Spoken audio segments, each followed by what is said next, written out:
Good morning, fish keepers. Cam here from the fishroom.co.nz. Hope you're all well. We've made it to Friday. Let's do coffee. That's way stronger than normal. I had a wee issue with my coffee machine and I doubled it up. We'll get through it. Good times. All right. We've got ourselves a guest sitting in the background. So we'll bring on Bentley and we'll bring on John. Good morning, good afternoon, and good evening. Good morning, good afternoon. Cheers. Thank you very much for joining us today. It is much appreciated. Yeah, man. I'm looking forward to it. So it's always fun to get to interact with other people that I've kind of like been watching from afar a little bit here and there. I actually find like your day in the life of the fish store owner like really fun. So this should be a blast. Cool. Awesome. Just so everybody is aware, Bentley doesn't have a gazillion hours, so whenever he needs to disappear, we'll be calling it a day then. So we might not get our normal time, but we'll get what we can get, and we'll take it while we can. So again, thank you very much for being with us. What first ignited your passion for aquariums and got you involved in wanting to do everything on YouTube as well? Okay, so the long story done as short as possible. My family has kept fish for generations. So on my mom's side of the family, it goes back to my great grandmother. But we've had fish ever since I was a kid. Like there's a picture.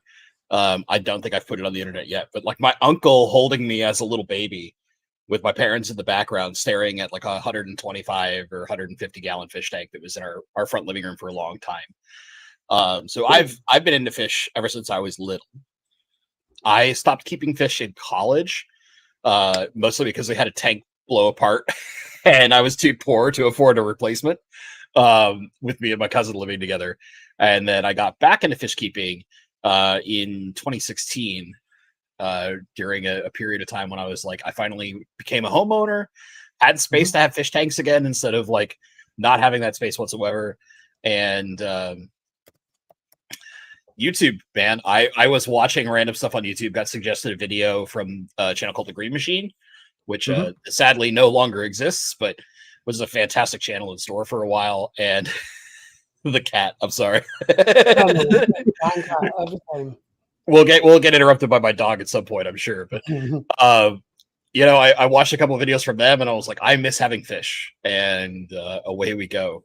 As far as like getting into YouTube, I did a few videos here and there, mostly as like personal documentation or like some contests of like small YouTube creators that I was watching that I really liked. And then eventually Fluval had this like bigger contest and it got me a little more interested. I just kept shooting small videos. But I guess like the real catalyst to become serious about creating content on YouTube, my friend Alex, so we probably all know him as Fishery, who's here on YouTube as well. He's a club member of mine and was like, hey, can I come over and like tour all your tanks? Cause you've got a bunch of crazy stuff. You're always bringing in all these plants. Can I come talk with you? And we sat down and talked for a while after we did the tour and the little interview. And I was just like, yeah, I'm just going to keep doing this. And from there on out, it was like a slow progression of moving away from, like shooting things on a terrible cell phone to actually trying to do things a little more clean and edited and focusing in on the things that I felt I could do well for YouTube that maybe weren't as well represented by other channels that were out there. Sure. Makes sense. Very cool. How do you select your topics for your videos and what kind of, how does that process sort of roll through for you? Sure. So, it's evolved over time for certain. Lately, and by lately, I mean, time meshes together for me at this point just because of the way that my work is and my life runs. What seems like within a reasonably short period of time is actually like a year and a half, and my brain just like gels it all together. You might call it old man syndrome or something. But I kind of do it half based on trends that I see in some of my own comments. So as I'm doing videos, if I see a trend in questions that I'm getting a lot, I'll make a video for it. If I have a concept of an idea, so like probably the most recent big series I did was like, your filter sucks, your filter is awesome. And it, the whole, I laugh at this now because I feel like the series was actually like a big success as far as putting information out, but like I was really short on time and I knew that I was working my brains out. I was working like, I think I had already put in 60 hours that week and I was only at like Wednesday. I was just working like crazy. And I knew I needed something I could shoot really fast. And I could do kind of off the cuff. I didn't have to like research very hard. And I was kind of wanted something to jazz some attention and like faux clickbaity title, in that it's not actually clickbait. The title is intentional. And so I was like, I'm just going to razz on sponge filters for a while because they're so well beloved in our hobby. And I'm just going to talk about all like the problems with sponge filters. And then I knew if I'm going to do that, I also have to do a video that's the positives. And then I just decided like people liked it enough. I'm just going to walk through most of the filtration methods that are out there. Not every, that would have taken me like 3.5 years, right? Because like, well, what happens if you have a sponge filter on an intake, but it's a reverse flow under gravel filter hooked to a canister with a, you can't do that kind of like Rube Goldbergian nonsense, right? But you can do like the basics, like an under gravel filter, a breeder box, a sump, a wet dry, etc. Right? Some of the big methods that are out there, and doing videos. And to this day, I still see random viewers that are like, "You're such an idiot! You don't know anything," especially on under gravel filters. That triggers people the most. It's really hilarious the number of like grandpas that are out there, and one of them is a member of my community who's I love him to death because he understands the point and is very sarcastic and is like, "Hey, grandpa here," like messing with me in the comments. It's a blast. But that was, some of them are spur of the moment like that, where I just come off the cuff, and then there are others where it's they harken back to things I've done for a while, whether it's talking about tips on plants or doing a lot of product oriented stuff, because I work in quality assurance for a living. So like my job is basically to break stuff. So often I take the way that I would do stuff in software and I apply those like testing standards to pieces of hardware that we use for fish tanks. And that leads to a lot of interesting stuff, because most people that do like a product review, they've had it for like a week. And I refuse to do a full review unless I've tested something for at least 3 months. And typically it's more like 6 months. I really want to put some paces on it, see how it acts over time, screw around with things, try to understand that stuff. It's the same stuff I do like in my working life, right? Is I can have a new product, but that doesn't mean that new product now is going to be the same 6 months from now. So you have to kind of continuously work at it and try to find its flaws or what's good about it, etc. So it's kind of like the things that I do the most. But I would say if you were looking at regular planning, I use it in Microsoft OneNote. It's just full of different ideas that I have. And a lot of it is scheduling conflicts, right? The biggest thing is like, I want to go tour X store or talk to XY person. And very frequently my schedule is usually the problem. My work schedule gets in the way very often. So like I have 6 or 7 different like, collaborative videos on my list that I'm like trying to balance and juggle in order to get the time in to find it to work correctly for all of us and not be too much of a bear on those people, right? Because they're being generous and giving me their time. So I have to kind of like ease back a little bit. And when my schedule is the bear, which is 90% of the time, it sucks. So do you still work with Microsoft at the moment, or was that? No. So I worked with Microsoft about 2 years ago. Right. And then I got a fantastic opportunity to work full-time for Amazon. Because most software test and quality assurance work in the United States tends to be contract. So I've been working contract for 12 or 13 years. Got an opportunity to be full-time at Amazon and remote. So I was working from home. I was still working a lot, but I was working from home, which is like, the flexibility of that was really lovely. Then Then Amazon, as you guys know, has done big waves of layoffs. I was on a pretty experimental team, and they cut that entire team. They just killed everybody in the entire division, basically. So I wasn't working there. Right now, I work for a small startup company, and I've been here for 8 months now.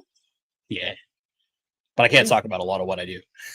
It's the unfortunate nature of the beast. I work. My life is an NDA.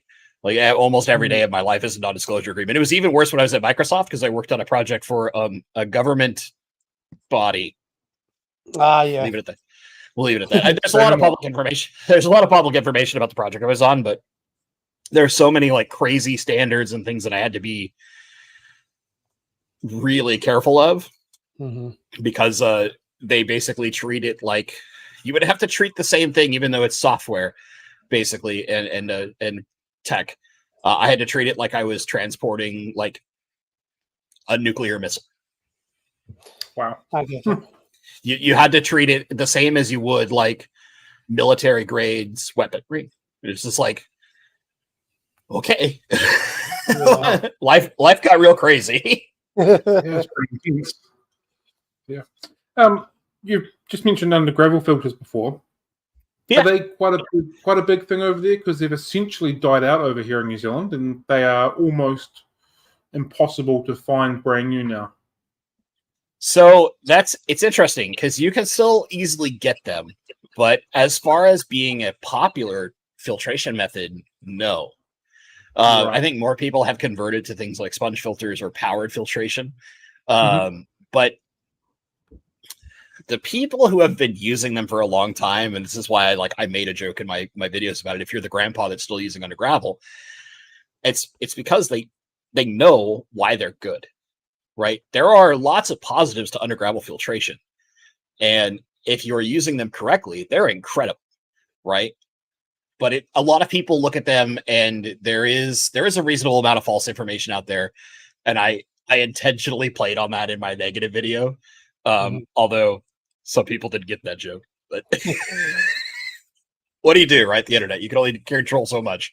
But there's this concept like you need to rip the entire plate up and clean it and then put it back together, and it's like, no, that's not how you service an under gravel filter, and you rarely have to service them. So you can still get them easily. Like I can order one off of Amazon right now, and it'll be here in 2 days, right? Yep. But is it something that is getting outside of like one creator out there? It should be like Kevin Novak, which most people are pretty familiar with him talking about anoxic filtration. But he's specifically trying to do anoxic versions of the setup, not necessarily your standard aerobic under gravel system. Outside of that, like no one talks about them, right? They're just not you don't see them in popular use. But I think the more that the anoxic concept has been pushed by Kevin Novak, you've seen that like kind of a resurgence of interest. So I see questions about it like every 3 months or so. There's usually a question on a random video, like, what do you think of anoxic? And almost always my answer is, go ask the people who have the most experience with it. It's just like, if you want to know how to do the deep sand bed method, you go ask Father Fish. He's been doing it for like 50 years. You ask the guy who's been doing it forever. You don't ask the other random idiot on the internet who hasn't used it. I'm the old timer that still uses the UGF. Nice. Yeah, I've set one up, so yeah, it makes total sense to go to where the knowledge is, if that makes sense, as opposed to talking to something you're not entirely sure or certain of. Talk to this person. This person will know everything that I've known, and he'll have forgotten more than what I know, sort of scenario. Right. It makes quite a logical sense, and that's going on. Yeah. Where are we at? Sorry, I just got lost on my list for a wee second here. You're good, buddy. You're good. You are an aquatic plant. I'm going to use the word guru here. Oh, gee, what got you generous. involved in aquatic plants? So I never had aquatic plants as a kid. Oh. And I'd seen them and always thought they were cool. And when I was watching YouTube really early on, when I was trying to get back to my hobby, that's what appealed to me the most, was like seeing some of the aquascape tanks and living, basically creating more like ecosystems at home, as opposed to ornaments and, you know, fish and stuff like that, all the classic kind of stuff that, or like plastic plants. And I've never been good at like terrestrial gardens. So I love challenging myself, and I kind of wanted to challenge myself by trying to figure out how to keep plants in an aquarium. And I screwed up many times at first, until I started to figure out like where I was making my mistakes. And that's one of the things that keeps me interested in the hobby, is the perpetual learning that plant tanks kind of give you. Because like you can totally be like crazy plant person who's growing a new plant every other week, and you're trying to challenge yourself with the highest, the craziest tech stuff. And then you can dial back completely to the lowest maintenance stuff you can possibly do, and still learn and find interesting things about how like your fish interact with those plants versus how they would have interacted with this plant, versus just the way that like water flows differently around a bunch of stem plants versus a bunch of Java fern. Right? There's these little like nuances that you can learn if you want to. And that's the fun part for me, is getting into that. And honestly, the biggest factor was my local club that really like went me from like just casually keeping plants to going crazy about plants. Was my local club had a free plant program, and to participate, all you had to do was be doing a horticulture awards program stuff. So you had to be submitting plants and trying to grow plants for the horticulture awards program, and then you could monthly have a chance at free plants. And that was like, I like this. I like value. I like free things. Yes, sign me up. And then I went from like, maybe I'll try to grow plants in the horticulture awards program, to like, how long will it take me to be the top of the horticulture awards program? Because I'm like ludicrously competitive. So if I decide I want to compete with someone for something, even if they're not like trying to compete with me, I will go well beyond neck deep. Like I'll go so bat ass crazy. And that's been a part of my nature for a long time. So you've mentioned your club, your aquarium society, a couple of times now. What's it called? That's the Greater Seattle Aquarium Society, so GSAS. Okay. Really great club. They're one of the largest clubs in the United States. Not the biggest. There's a couple that definitely have us beat, like the San Francisco club is probably the second biggest, and the Missouri club, Mass Eye, which is where Gary Lang is a member, and a number of other like really notable United States hobbyists. That's probably the biggest club in the United States. Yeah. We're somewhere in like the top 5. But our club's been around since I think it's 72, 73, long time. Okay. Longer than I've been alive. And it's had a pretty robust membership, at least for the last like decade or so, for certain. All clubs kind of go through little waves. It just depends, but our club's been very fortunate to be, since about the early 2000s, to have a pretty robust membership. That's good. I mean, clubs are almost, a lot of countries view clubs as like the heartbeat of the entire hobby. So it's good to see that it's. I think if you want that, like Germany is probably like the best example. Oh yeah, the German way that like the hobby is just done in general over there, and the love for their clubs and how ridiculously awesome their clubs are. Yeah, Germany's probably like the king. Yeah, I mean, fish keeping is practically a religion in Germany, I think. A lot of things are very like near religious in nature in Germany. There is a level of exception and obsession when it comes to whether it's the quality or devotion, whatever you want to call it, when it comes to anything that is a hobby in Germany. Yeah. Yeah, particularly here, anytime you have any fish, mainly African cichlids or plecos coming out of Germany, making their way into New Zealand, you know that what you're getting is going to be a very high standard fish, which is always nice when you hear that little tag, German import or whatever. So yeah. So Okay, I know this is mostly an interview for me, but I have to ask: is it as strict in New Zealand as it is in Australia when it comes to importing fish? As a general rule, yes. Pea puffers, for example, they're incredibly expensive because they can't be imported, but they are fairly cheap here because they can be. We can't get some of the plecos that they can get that are really cheap, but they're really expensive here because they're not meant to be here. So it's a very similar type situation, just different species to different allocations, if that kind of makes sense. But fish are on basically a list. You're allowed to get them or you're not.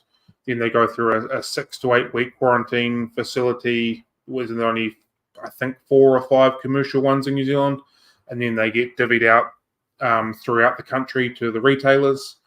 I don't think, or there might be only 1 or 2 sort of small personal owned import facilities that just do little stuff for themselves and for their friends. But for the best part, it's very much a commercial point for importing fish into New Zealand.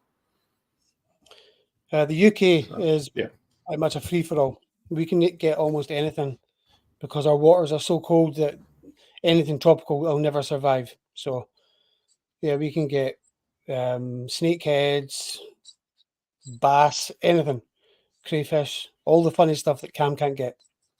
Yeah, it's interesting because we're kind of similar in that our winters are cold enough and a lot of our waters are glacier fed. But the inherent water systems in the Seattle area for the northwest of Washington are very cold, but we have some restrictions. So like crayfish and snakeheads, as an example, you absolutely cannot get those in Washington state. But the parts of the country where they can absolutely survive, they don't care. Which I've always found hilarious, right? There's certain things here that they're like, nope, you can't have those. Like they would not survive in the winter. And then there's Florida. Florida just has a crazy view on things. They've got so many invasive species.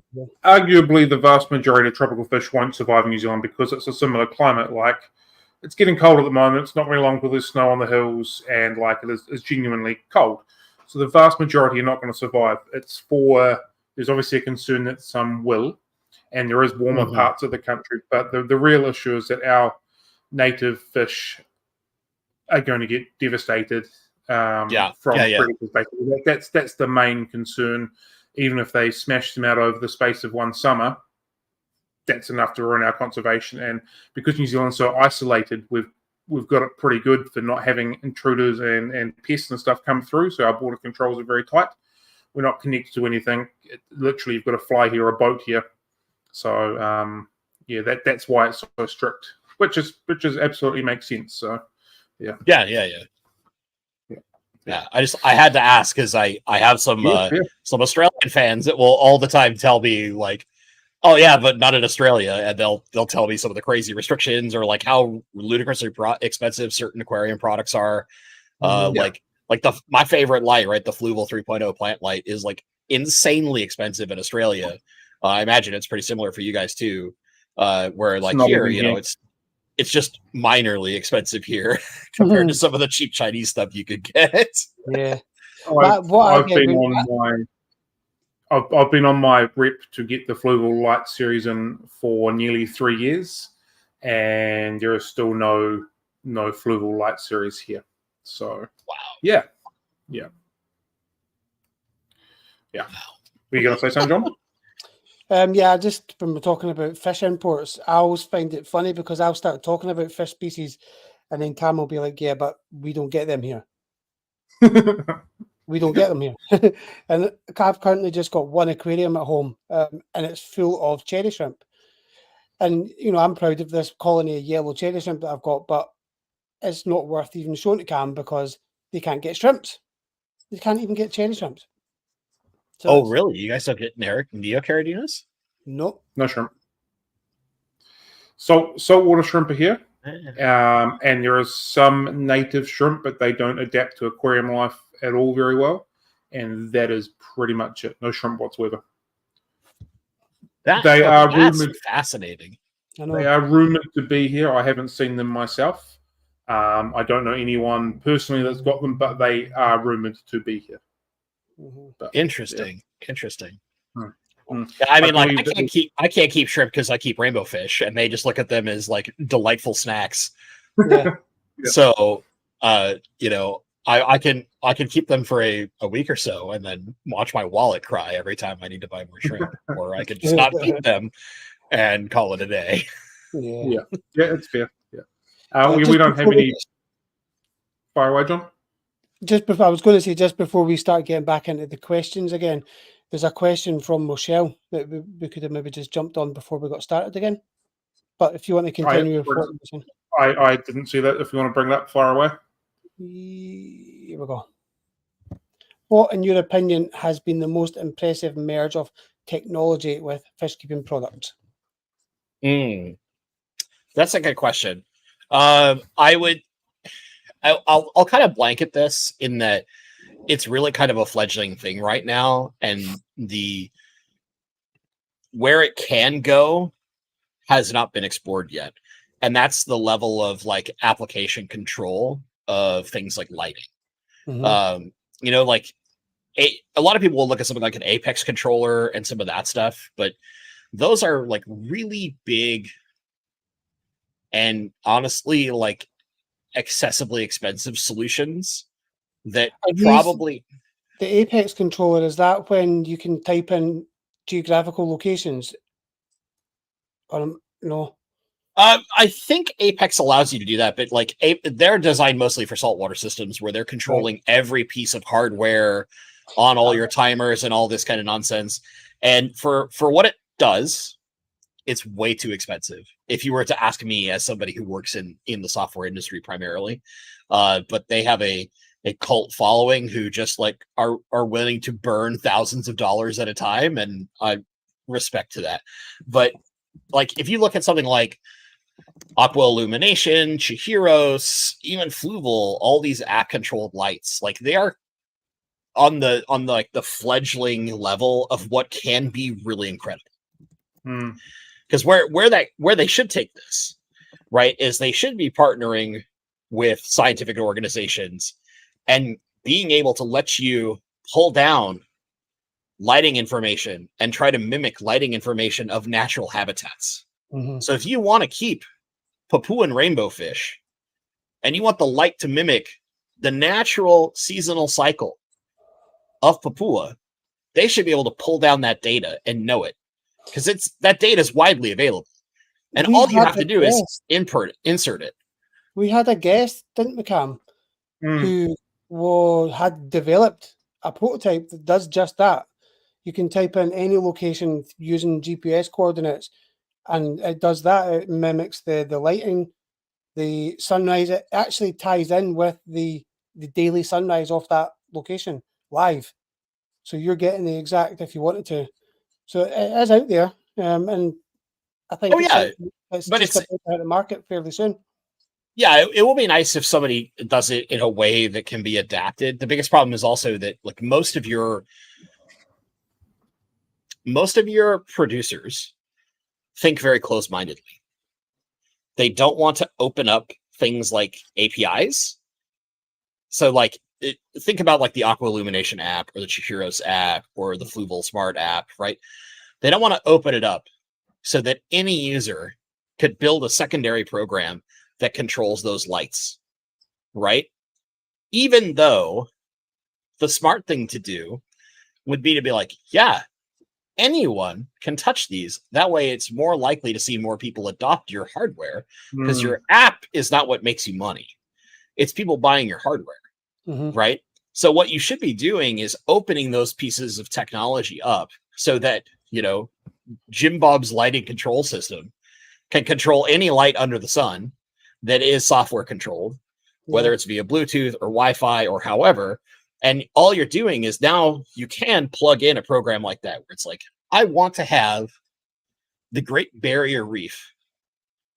I want the lighting cycle throughout the seasonal year of the Great Barrier Reef, because I'm going to build a reef tank that's mostly Great Barrier Reef, right? Or is in this part of the world, because all that data is available.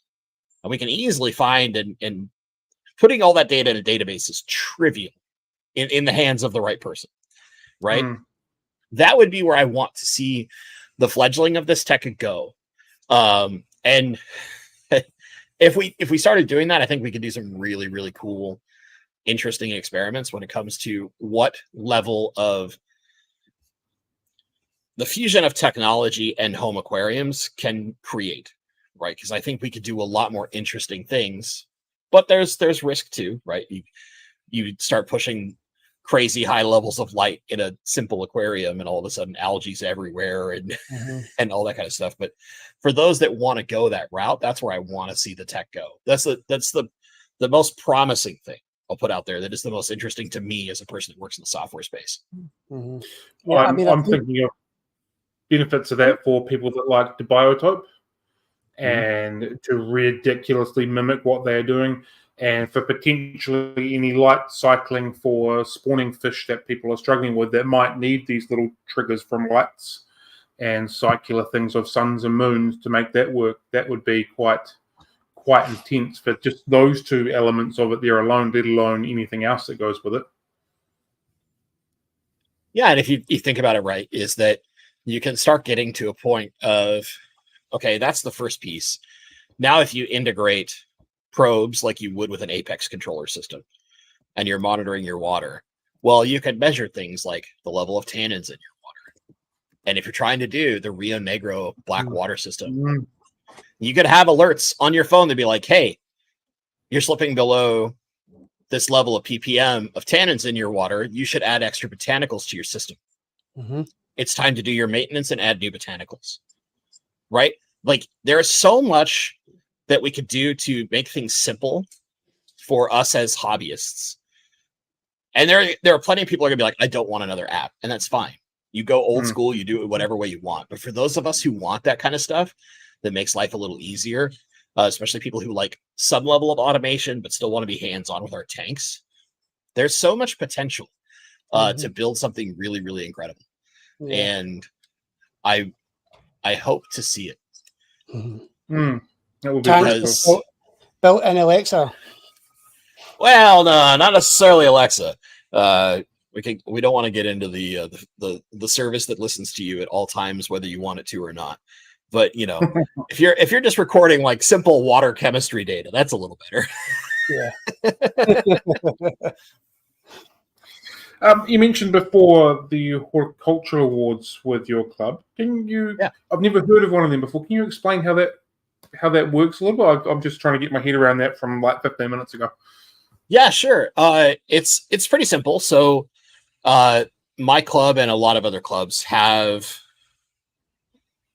various horticulture awards programs, and the simple part is you get a number of points or whatever. Points is the easiest way to do it to understand, based on every plant that you propagate or flower.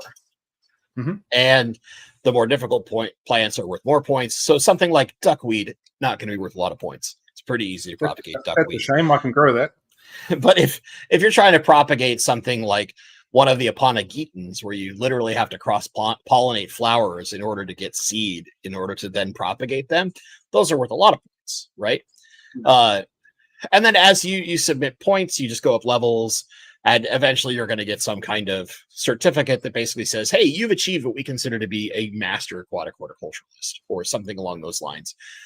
Probably the most complex, at least of the systems I've looked at so far, is the one that Missouri Aquarium Society has. So MASI, they're actually really strict in their system. And usually they require something like having a member vouch that they've seen it, or some clubs that have really cool programs that I actually think are the best programs are you have to bring in plants and donate them to the club's auction to receive your points. So you bring in, like, if you're growing, say, like Pogostemon octopus or some simple stem, you bring in a bag of like 5 to 10 stems and you get your points. And that's their way, that because they come in, you sign in. Oh, you did that? Cool. We're going to check that off and add it to your horticulture program. Right. And it encourages, because that it proliferates the plant throughout the club. It lets more people get them relatively cheap because they're being effectively donated to the club. It helps fund the club, so the club can keep doing events and meetings and bringing in speakers and all the cool things that we want in our fish clubs. It's a wonderful, like, a cyclical way to do it. And that's the way, like, the Greater Portland Aquarium Society does it, which I think is the closest club to me that does that system. And I actually like that system a lot. But basically, in the end, it's just kind of like a sort of sanctioned, big quotation marks around that, way to basically say that, hey, you've achieved this level of mastery because you've grown X number of plants. In my club, typically to reach master, a pretty dedicated person could do it in about a year. Really crazy people can do it in like 6 months. And like absolutely insane people who are growing way too many plants for their own good will do like their first master in 3 months, and then they'll do masters 2, 3, and 4 within the next 3 months, and then and they'll go like bat as crazy. But most people, you know, at a chill pace that have like 1 or 2 tanks, or maybe they have 3 or 4, and they're only growing so many plants, they're going to achieve a master if they're really dedicated about it and like trying new plants regularly enough in somewhere between a year and a half. It's a good way of encouraging people to kind of buy into plant care, as opposed to just seeing them as a commodity where they die, you replace them, they die, you replace them, and so on. So it's quite a good way of doing it. And there's a lot you can learn from a horticulture program, because when your goal is to not only just have plants, but now you need to get them healthy and propagating, right? At a bare minimum, let's say you skip trying to get plants for flowering stuff and worry about that later. Just propagating plants. It means you kind of have to understand the basics of like fertilization, plant nutrition. What level of trimming can you do without killing the plant?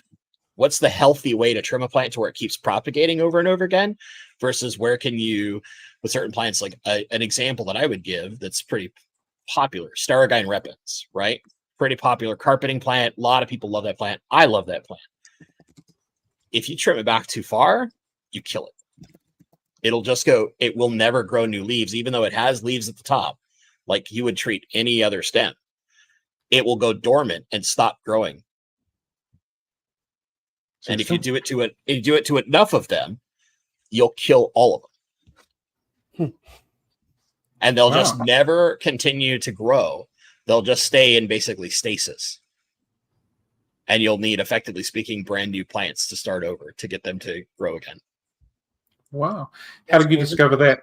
Too heavily trimming, or too much heavy trimming?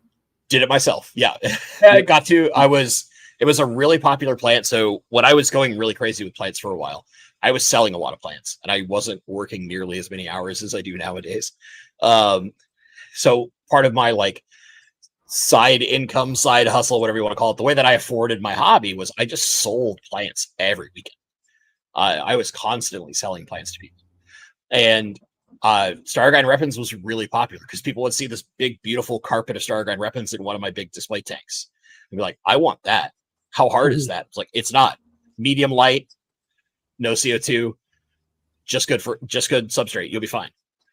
Okay, I want some of that. And then I sold so much of it that I overly trimmed it, basically and I put all of it dormant because I too aggressively trimmed the entirety of the plant. And I noticed I was like, man, that thing's just not growing at all anymore. I used to be able to trim this thing like 2-3 times in a month, and it would just keep growing back. And now it's not growing at all. What the hell? And then I started researching. And I talked to some of my friends and some of my mentors when I was like learning the most. And they were like, oh yeah, here's what's going on. You did the dumb. It's like, all right then. So, you gotta, yeah. And that's the other thing, like Stephen P is saying in chat, if you keep them at higher light, they don't grow super tall. And then it's easier to over trim them because you'll trim them too deep because they're not growing naturally tall to begin with. You actually want them, if you're going to aggressively trim them, you want them at like medium light. So that way they grow taller and taller, and you can trim them off and leave only like a couple inches off the substrate. And usually that will keep you okay. But in higher light, you have a huge risk of over trimming it. Cool.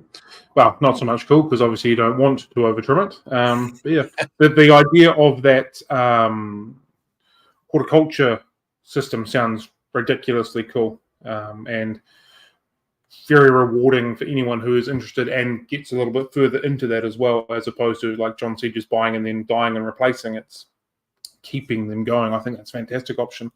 I was trying to work out how it was like a fish keeping one, spawning fish, growing up.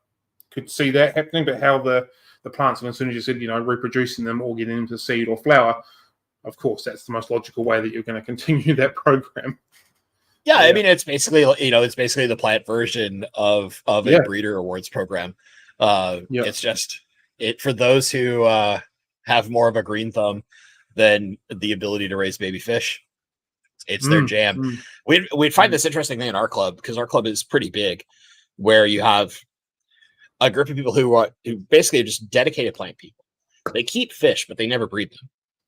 Yep. And I kind of fall in that category right now, where like if I breed fish, it's completely accidental, except for my guppies, which they're guppies. It's not like I'm trying to do anything. I'm just feeding them and they do their thing. Right.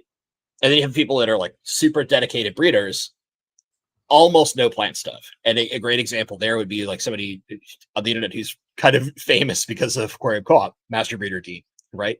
That guy breeds so many fish and barely has any plants in his tanks ever.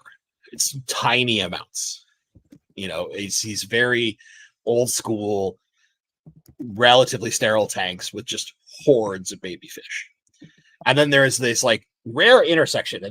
I swear in our club, it's like maybe 5 to 10 people that really fill this out of hundreds, where they grow lots of plants and breed lots of fish. And then when you go see like their breeding setups, they're crazy because they're loaded with plants. They're creating these really awesome, basically ecosystems for these fish, but they've figured out their systems to where it's like, okay, well, that's these two species of fish breed in this. And, I've got plecos with this fish. So they're so completely separated. They can breed in harmony, and they have a bunch of plants in there at the same time, which make them more comfortable and help generate microflora and all these kind of things that the baby fish can feed on.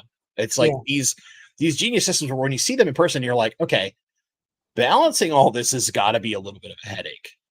But once it's all balanced, this is like the closest replication of knowledge. And that's husbandry. Isn't the aquarium hobby so fascinating that you can have with just keeping glass boxes with water, but there are so many different offshoots to it. And if you're interested in that part of it, that's awesome. If you're interested in that part of it, that's awesome. And if you want to cross, that's cool, but I don't like that, but I like that. It's so fascinating how many different facets there are just to one little tiny individual hobby. It's fantastic. Right, and you can get that even inside of like slices of the hobby, like just freshwater. Absolutely. There's so much diversity in just freshwater fish keepers. Yeah. Right. And then saltwater is its own like insane crazy game, right? Because you've got the people who are like, oh well, like I'm into just the fish, or I'm really primarily a reef keeper, and then you've got those like weird crazies in the corner who are like, I do macroalgae. Something, but you've got all these like different systems. You'll find these people, there's some people that are kind of famous where they're like, oh yeah, I literally use no equipment. I basically don't ever do water changes. I've built a proper, perfect, functioning, harmonized reef. And those people just seem like voodoo witch doctors. We're just like, I don't know how you do this, and it's you have so much of that in salt, but you have the same like crazy, like you have people like Lucas Bretz, where it's like, yeah, I don't need filters. No, I've got hundreds of tanks without filters. And I'm doing like something completely opposite of what everyone else thinks is the you must do thing. Fish are fine. Fish are breeding. Plants growing like crazy. It's like, all right, I see you. I see you, you crazy weirdo. And I like it. Son of a bitch. And it's like that. And it's so mind-blowing because everyone still has the ability to learn off a totally different technique or a totally different style, and it just opens up everything every single time you talk to anybody and the differences in what they do. Cool.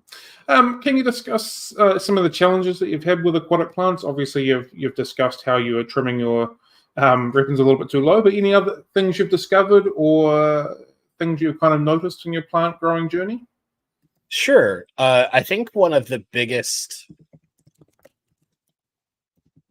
struggle points is the slow learning that certain plants fixate on certain nutrients way more than you would ever expect. So the examples, and these are ones that I've learned like the hard way in many occasions, or just have happened to stumble across by talking to other people. So like Monte Carlo, super popular plant. It's a calcium hog. If you don't have good levels of calcium in your water, it will never do well. It will just die on you. There is nothing in my water. Growing Monte Carlo for me is a freaking nightmare. It takes a lot of work.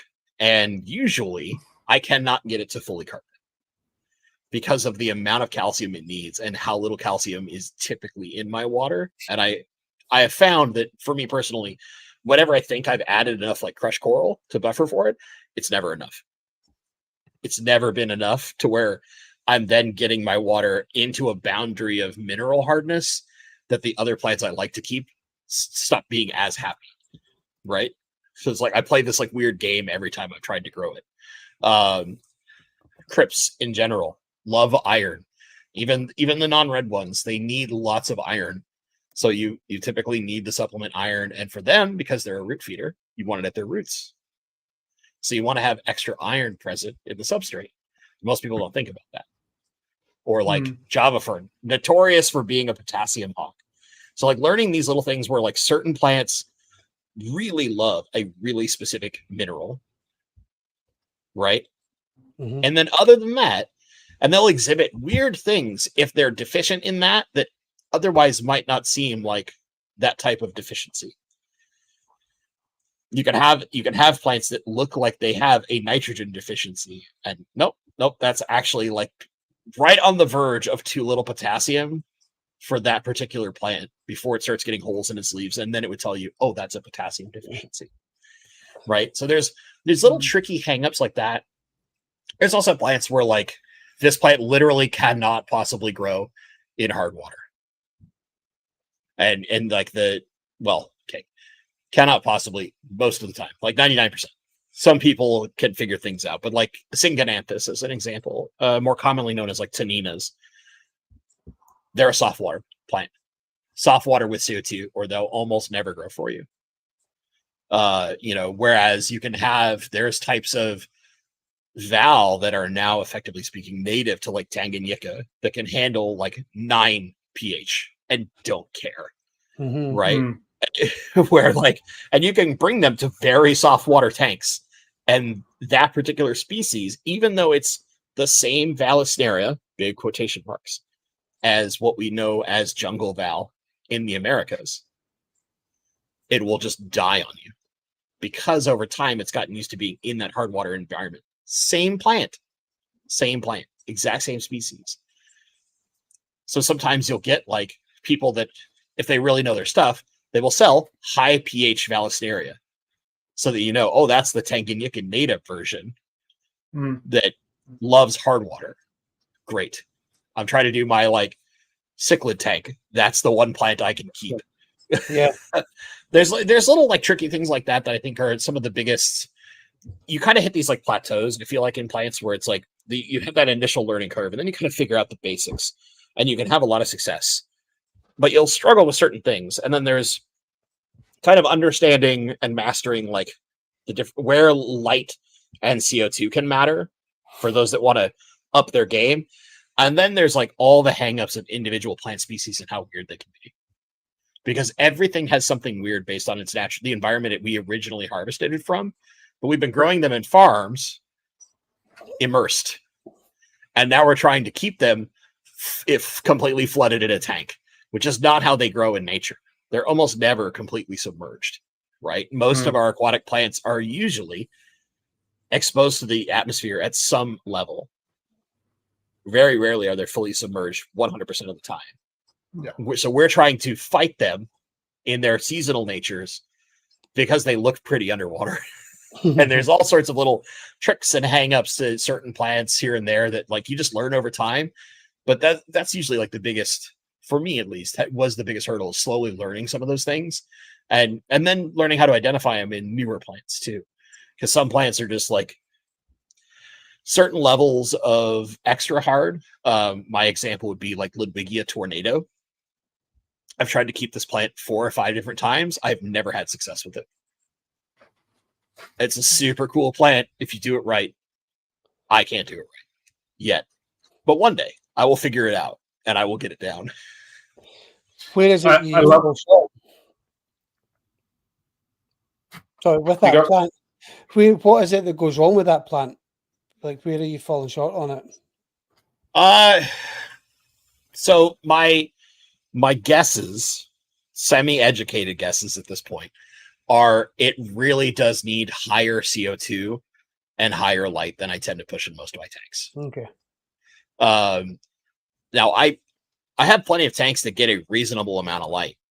Like they'll get in summer and spring, they'll get direct through a window light, and they'll be very bright on top of having a Fluval 3.0 on top of them at full blast. And that's still not enough. But usually most of my tanks I keep at lower rates of CO2. I don't like high CO2 tanks, mostly because I keep a lot of rainbow fish. They like higher oxygen content, and they can be a little more susceptible to high CO2 rates of having health issues. So I tend to keep what I've lovingly called the American barbecue method for CO2, which is low and slow. I just keep my CO2 rates like low and easy, and I let them just roll in there throughout the time. So like an example would be about 2 bubbles per second on a 40-gallon breeder is my usual target for injected CO2. But it's just enough for like almost every plant out there until you get into like the really crazy stuff like Hygrophila chai or Ludwigia white, Ludwigia tornado, some of these like really crazy high demand plants that just realistically they don't want to be fully submerged in water. It's what the real truth is, but we can force them to if we just gas them like crazy and put them under like some kind of technologically false sun. So like a UNS Titan or something like bonkers nuts like that, and then they can look incredible in an aquarium. No, I love the fact that pretty much every plant that you've mentioned we don't get here. What do you get? I'm going to loosely say, because you said cryptocrines, we get crypts, but all the rest of them we don't have here. I think we maybe have Monte Carlo here now, but yeah, basically not at all. Do you not get Ludwigia? Not the varieties that he was speaking about. I mean, do you guys get Ludwigia? Do you get like some of the basics like Arcuata and Repins and that? Okay. Yep. Those are honestly those are the more fun ones anyway, because they're simple enough. It doesn't take so our plant care. imports are basically identical the same as fish. We can't bring in any new plant species. About a year ago, tissue culture plants came in, which changed the game a little bit. But yeah, for the best part, we can't bring any plant species in either. So what we've got is what we've got, and we hope for the best. Interesting. Yeah. We had a comment up here, if I can find it again. There we go. Why is there no calcium in your water? Are you using RO water? No. So I live in the Pacific Northwest of the United States, and our water in general, at least on the western side of the state, so the more temperate side of the state, not the kind of deserty side of the state, it's all glacier water. So it's water that's run off from glaciers, and it goes into basically one of 2 major watersheds. It's either fed by one of 2 main rivers, basically throughout the Seattle area, and out of the tap, my basic city water in the middle of summer is 32 TDS tops. There's nothing in our water. There's a little bit of iron, a little bit of chlorine that gets added. And other than that, our water is very soft and a little basic. So the pH is typically somewhere between 7.2 and 7.4, but there's almost no mineral content to it. And then the height of winter, it's like 26 TDS out the top. There's just which if you're drinking it is amazing, because you get this insanely clean, wonderful water. Unlike say parts of Florida where your water to me tastes like broccoli runoff. No offense, Floridians, but It's just what it tastes like. I'm used to water with nothing in it. You have very mineral rich water, right? So you can do a lot with that. You can shape it and mess with it, buffer it, and add stuff to it. You can do crazy nonsense. But as a base, when you're trying to get it to absorb levels of calcium from like crushed coral, there's all sorts of other things that want to feed off of it. And when you have something that really wants high levels of calcium in it, and your water, inherently every water change that's coming in is practically RO, it can make those plants fairly difficult to keep, but not impossible. There are plenty of people that have success. I'll get there one day. I target my tanks, and this is all at this point. It's like when grandma's doing a recipe in the kitchen. It's like, okay, now you add the salt. How much, grandma? Oh, you'll know when you know. Like, what do you mean you know when you know? Right? There's no measurements. Just because I've been doing it long enough in my house with my water that when I add crushed coral, I can literally kind of go like, look at where my crushed coral is in my tank and go, oh, it's time to add about a handful. I'll go rinse a new handful off and add it in, or I'll put it in a little mesh bag that's in a filter. And that usually gets me right around like 140 to 160 TDS in my tank for general hardness. So like 4 or 5 degrees of GH. And I've just gotten used to like those small grandma style measurements that I don't test it as hard as I probably should. If I was trying to do something perfect for Monte Carlo. So when I try to do Monte Carlo again, I'll measure it. And like my current experiment with the underground filter and an anoxic system, I'm doing far more robust testing than I normally would in most of my basic systems that I set, because that's part of the experiment. It's purposeful. But if I was just setting up a random tank for fun, I just buffer the water a little bit, probably literally a mesh bag about this big in the filter. And I just keep an eye on how much is left in the bag as I do my services and reload it when I feel it's necessary. What's your method of fertilization? Are you all in one? Are you dosing bits of whatever you need to be dosing for whatever tank, for whatever plants? Spray and walk away? How does that work for you? My preferred method, there are some tanks that are different, but I typically use a liquid all-in-one, and I try to spread my dosing out throughout the week. So if it wants me to dose, like say on a 40-gallon breeder, 1 pump per 10 gallons, once a week for low tech, twice a week for like medium to high, I'll instead, because almost all of mine are like high density of plants, I'll basically dose like 1 pump a day. So every time I go in to feed my fish, I pick up my liquid fertilizer. I just jam it around. And I basically tries to replicate the lean dosing method with an all-in-one. There are certain tanks that I'll try certain fertilizers, and then a tank gets set aside and it only runs on that fertilizer. And I'll try all sorts of different stuff throughout a period of time to see how dosing it in different ways affects the tank. But there's like my guppy tank as an example. It's got hundreds of guppies in it, and it's like about 140 gallons. So there are several times where I just don't, in like the height of spring and summer when babies like explode in that tank, I don't actually need to dose nitrates, right? I'm producing plenty of nitrates. So I'll switch at certain times of the year to a product from Brightwell called Florin Multi, which is all my micros plus potassium, and that's it. Because the fish waste is giving me pretty much everything else I need. And I get calcium and magnesium through the natural like buffering that I do with a little bit of crushed coral in the tank. Cool. Just a slight change of subject now. Rainbow fish. What drew you to rainbow fish? Other than them being awesome. Yeah. So similar on the line of when I was getting back into the hobby in 2016. I found I think the first video I saw was a tour from Dustin's fish tank with Gary Lang, and it was like, I had seen some rainbow fish recently, but the only ones I had seen were like barely getting any color. So I really had never seen adults. So I saw this tour of Gary's fish room and it was just like, oh God, I need these things. I need these bad.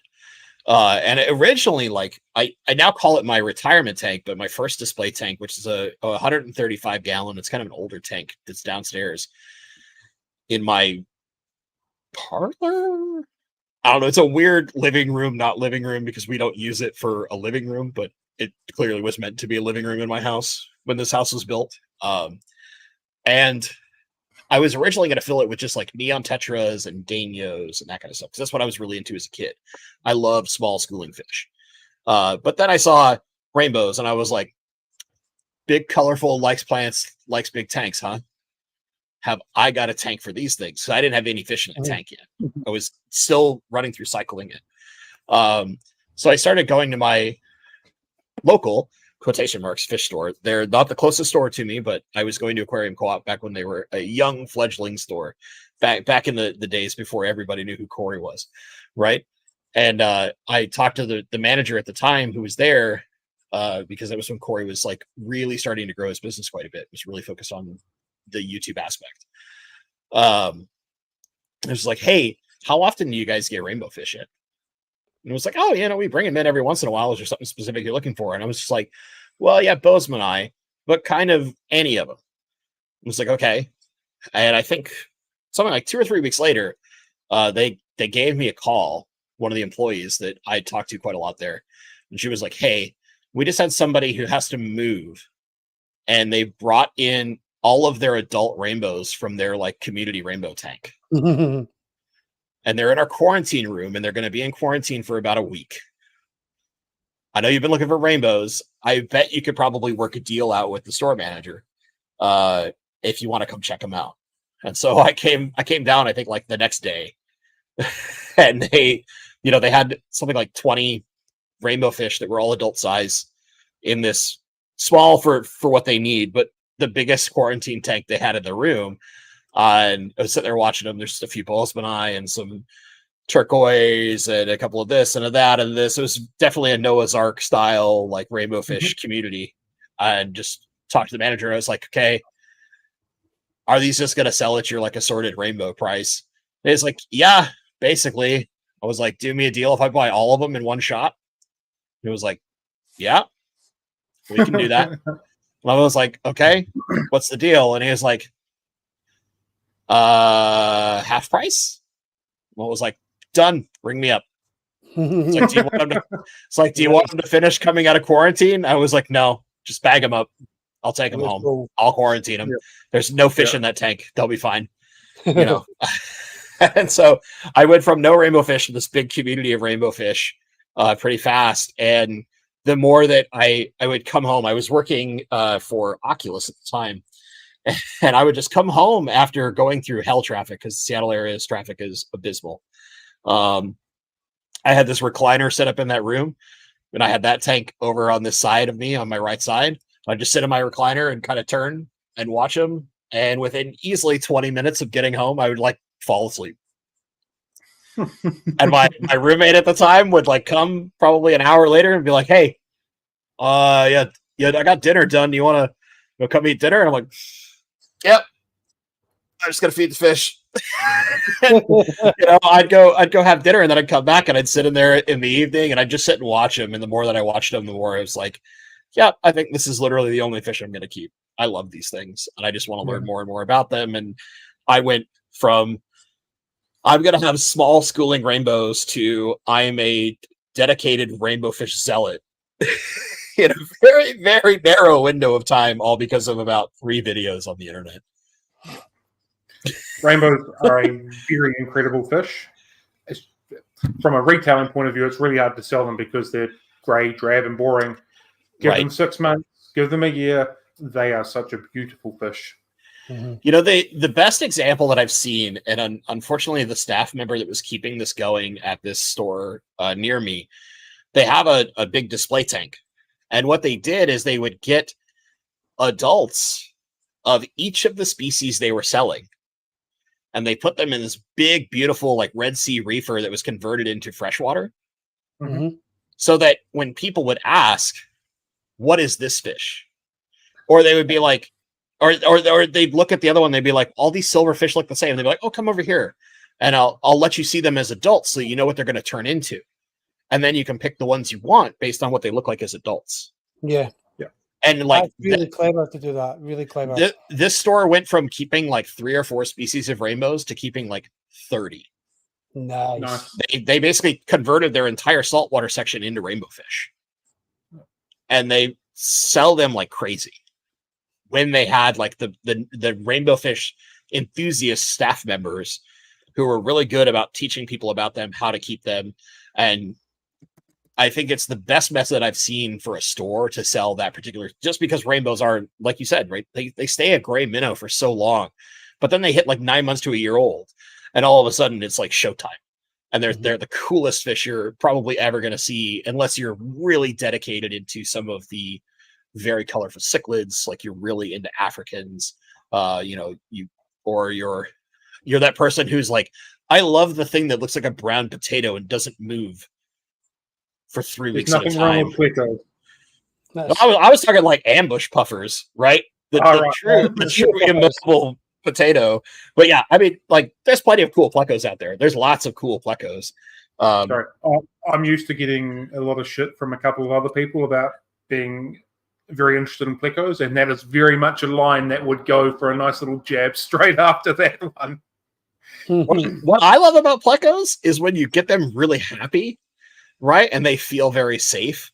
When the males come out after a good water change and they want to court, and all of a sudden they're like a wildly different fish than you're used to, just seeing the tail out of a cave and all the females hidden everywhere else. So like I have Wabenmuster plecos as one of mine, right? So the honeycomb ancestris. And the males, when they get to adult size, very drab. They lose a lot of that color pattern and the yellow tone until they want to court females. And then they're like neon yellow and they look insane. You can see them all the way across the room, and they'll just be out in front of their caves, full flanning all their fins as wide as possible. And they look like you had dropped a glow stick in the tank. I mean, they're just so bright and brilliant. It's incredible. And like, there's little things like that with some of the fish that people love to jab on, that like, until you've kept them long enough to see those behaviors, you can never understand and truly appreciate. Do you think, when we're talking about rainbows, how they take a long time to color up, would you say that the exception to that rule is the dwarf neon rainbows? Yeah, well, there's a few exceptions to the rule. You can speed that process up, but a lot of the dwarf fish tend to grow quite a bit faster. They also have shorter lifespans. Yes. So like a praecox typically is going to live more in that like 3 to 5 year range, where like a bozeman is going to get you 8 to 10 years if you take really good care of it, right? You know, so yes, there are exceptions. There's also like the opposite. So my best example would be like the running river rainbow fish from Australia, right? My favorite of all the rainbows because of its story. They're a small fish. They're really only like 3.5 inches. They take way longer to color up. Interesting. But when they do color up and they're happy, they're so wild because like their bodies are gold. They have bright red fins. They have these huge black stripes all over the place. And what's more important and cool about them that's different than a lot of the other rainbow fish, they're incredibly tight schoolers. They school like rummy-nosed tetras. Cool. Where like most rainbows have a very distributed shoaling, right? Not running rivers. Running rivers will wire up together like any of the small, like hyper good schooling tetras, like your emperors and your rummy-nosed tetras. So if you were to give them a really big water system with a good group of running rivers, you will see behavior you will not see in any other rainbow fish. And it's so cool to watch. They're so fun to watch because their behavior is way different than a lot of the other rainbows out there. And when they do fully color up, they're so wild because they exhibit a lot of those beautiful, like multicolored things that you get primarily in Australian rainbow fish. But they're small. So you're not dealing with like goiter rivers that get enormous or something like that. And unlike those other big fish, you don't see them fight as often. You don't see them spar as often. You see them in these really close-knit family groups where they stay very close together. So you could have 5 in a tank, or you could have 40 in a tank, and they'll be in these hyper tight schools the entire time.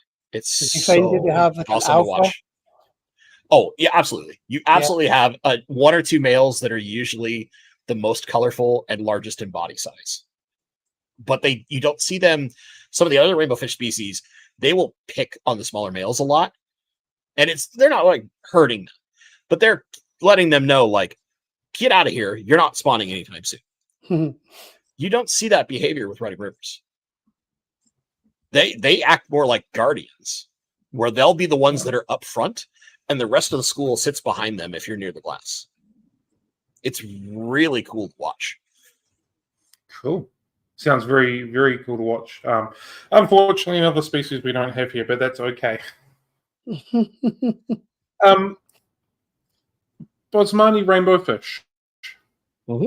How many different variants or catch points are there of that fish? So, fun part, they're discovering new ones. Cool. Right now, you have the Ayamaru, which is the classic, the one that's been in the hobby the longest. Then you do have almost all of them come from some portion of the Ayamaru lakes, which is the biggest part. But there are some that are in like the stream systems. So you have like the Abe's Creek and the Chromsa are both stream fish. They tend to grow even slower than the standard Bozeman. So a lot of people, and I only if she were going to be here, she'd bust my chops if I were to say otherwise. But like Kelly Foreman, who's a big rainbow fish fan and beloved member of our fish family, a lot of us will say like, oh, they typically stop at about 3 inches. They get to about 3 inches, and then their growth just like halts and goes really, really slow. But they will eventually get to like that 4.5 inch size. They get big and chunky like some of the others. Then you have like the Atinjo, which is probably the most popular. And they're, unfortunately, in the United States, they have this bad problem of calling them the red Bozeman instead of calling them by their actual catch point, which is, that's part of the industry trying to be simple and easy, right? But it hurts some of the hobbyists in the long term, because realistically, there's big differences in the coloration if you keep the catch point separated. Then you have, come on, brain. Uter, U-T-E-R. Uter is like a subset of the Atinjo, basically speaking, that gets, instead of like, so Ayamarus are like a brighter yellowish orange and very bright blue, most common. Atinjo are a much more reddish orange, very deep orange with a very dark blue front. Uters are almost full red in the back, and their blue is so dark it looks black. And then the Aves Creek is really cool because they have that good brighter blue front, but then they have a gradation from yellow to that deep reddish orange that goes down the body as it hits their orange portions to the back half. Whereas Chromsa are a very deep orange and kind of a halfway point between the bright and almost black levels of blue, where it's obviously a blue, but it is very dark, closer to like a navy color when they're full color on the males. There is another catch location, I can't remember, that's pretty recently coming into the hobby. That's another stream fish that is supposed to be the smallest of all of them. Quotation marks. And really what that means is we haven't seen them grow to full size yet.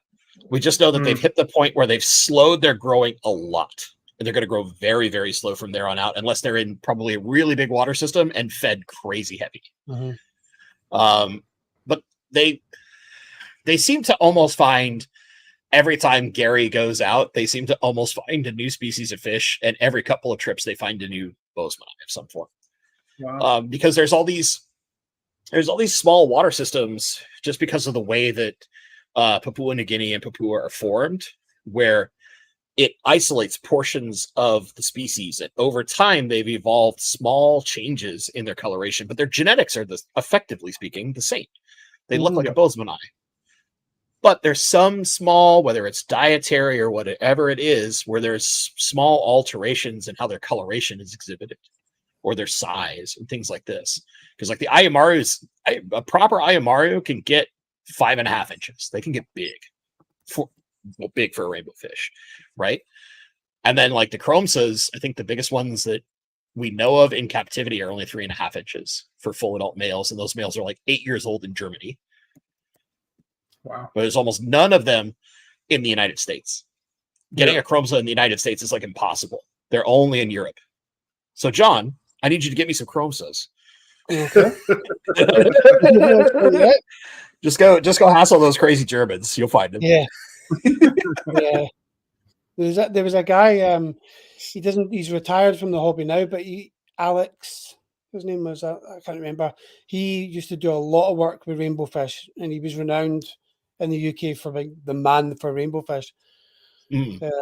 So he's probably be in the same circles as like Johannes Graf or Wim, some of the big German and Dutch guys that are really well known for rainbows. They have a really tight knit circle out there, and getting into that circle is kind of a bear. But once you're in, you're in. I remember he used to share pictures on my old Facebook group, microscope shots for the eggs and fry and stuff like that. So it was really interesting. Oh yeah, rainbow fish eggs are like a very fascinating thing. I know. And also at the same time, such a pain in the butt because they have no yolk sac when they hatch. They're incredibly fragile. They're teeny tiny. Yeah, they take for damn ever to grow. But it is have you got any general care requirements that can help people that are interested in rainbow fish and really getting them to explode and to thrive? So there's like 3 biggest pieces of advice I would give anybody that wants to try rainbows. Number 1, you need a big tank. And by that I mean like realistically the ideal tank size is going to be either like a 55 gallon or a 75 gallon. If you're keeping the number of fish you're keeping and you keep the right species, aka you can't keep the biggest of the big, you can do a 40-gallon breeder with a small group. That's possible. But realistically, you want a 4-foot or larger tank. They really want swim space. And so with that being said, like you also have to keep in mind if you go and plant that tank to leave mid to upper water swim space for them. Because if you really oversaturate that tank with plants and you reduce their swim space, they will run into health issues because they won't be happy. They're a very active fish. With that, they also need high oxygenation because they're a very active fish. And most of them are used to stream and river environments where they have higher oxygen saturation. Not all of them, but most of them are used to higher levels of oxygen. So add an air stone. Help yourself out. Right? Make sure you have good gas exchange. From there, the biggest other things that you really want to pay attention to, temperature. They're tropical, but they don't want to be super hot. So you can keep them at 80 Fahrenheit, which is like 27 Celsius? Too old to do the conversion in my head anymore. Yep, that's one that Celsius to Fahrenheit, I never every time. but realistically, what I would say is like 74 to 76 is usually the best target for almost every rainbow fish out there, which is basically like 24 degrees Celsius, roughly speaking. 24 to 25, you're going to be fine in that range. Thank you, Brian Marshall. 26.67 degrees Celsius. But basically, if you stay in that like 24 to 25 Celsius, maybe up towards of a 26, you should be fine. But realistically, like if you're using Fahrenheit, if you're one of those weirdos from the US like me, 74 to 76 is your target. You can go a little hotter, you can go a little cooler, but you don't usually want to do that for a prolonged period of time.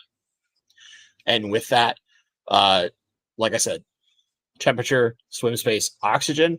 In general, the other thing that just matters is clean water. Rainbow fish really do well if you keep your parameters in check and clean. They love few things a rainbow fish loves more than a nice 50% water change every week. Like rainbows really benefit very heavily from weekly water changes.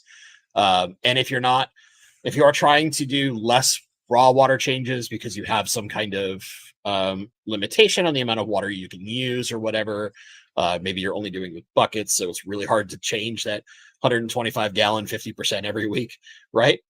Then use plants to help yourself there so that you're keeping relatively clean water where you're not having like high nitrates, or especially ammonia and nitrite. You definitely don't want that at all, but keeping all your parameters nice and clean so you have good clean water for your fish.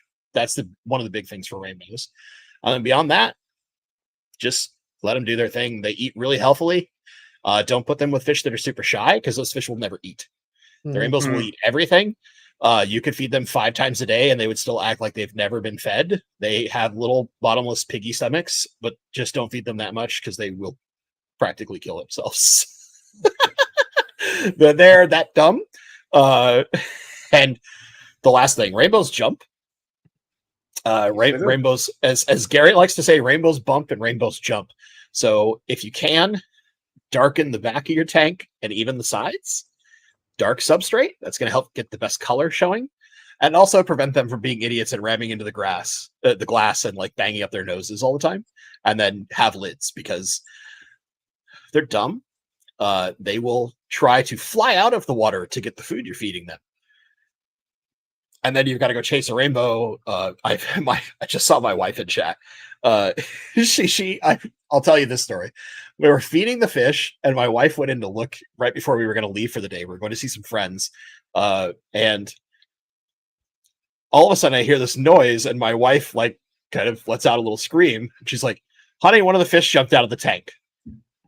Because I'd left the lid open after I fed them like an idiot, because I was in too much of a rush.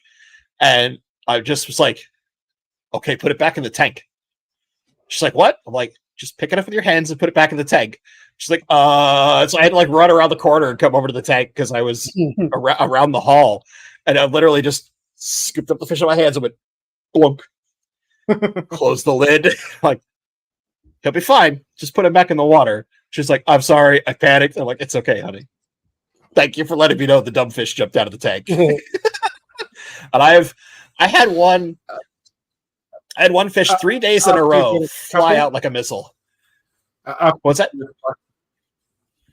I was gonna say, I've had one fish like 3 days in a row. After the first couple of times you find fish in the ground.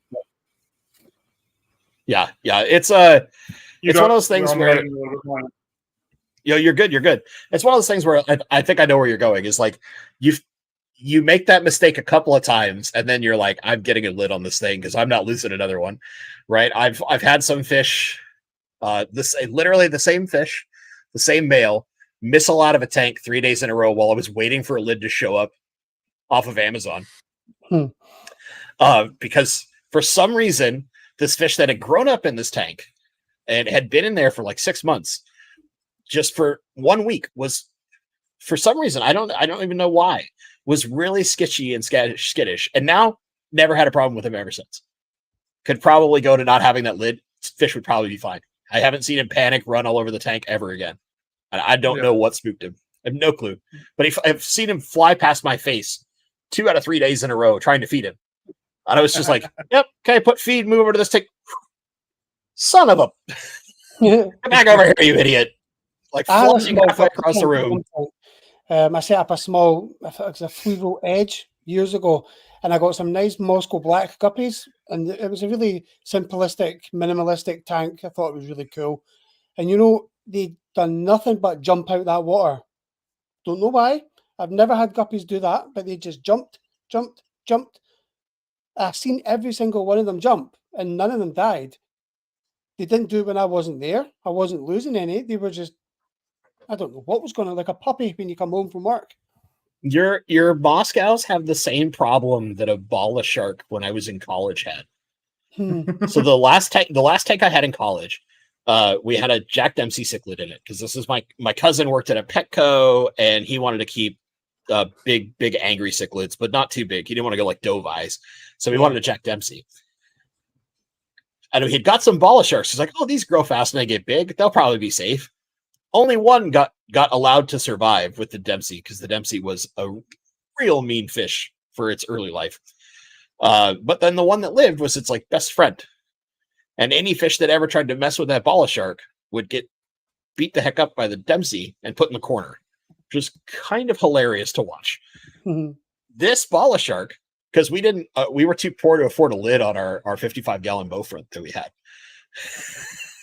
This bala shark, whenever you would walk past the tank, and we kept the water low after we learned this, would try to jump at you. Wow. Because it wanted your attention.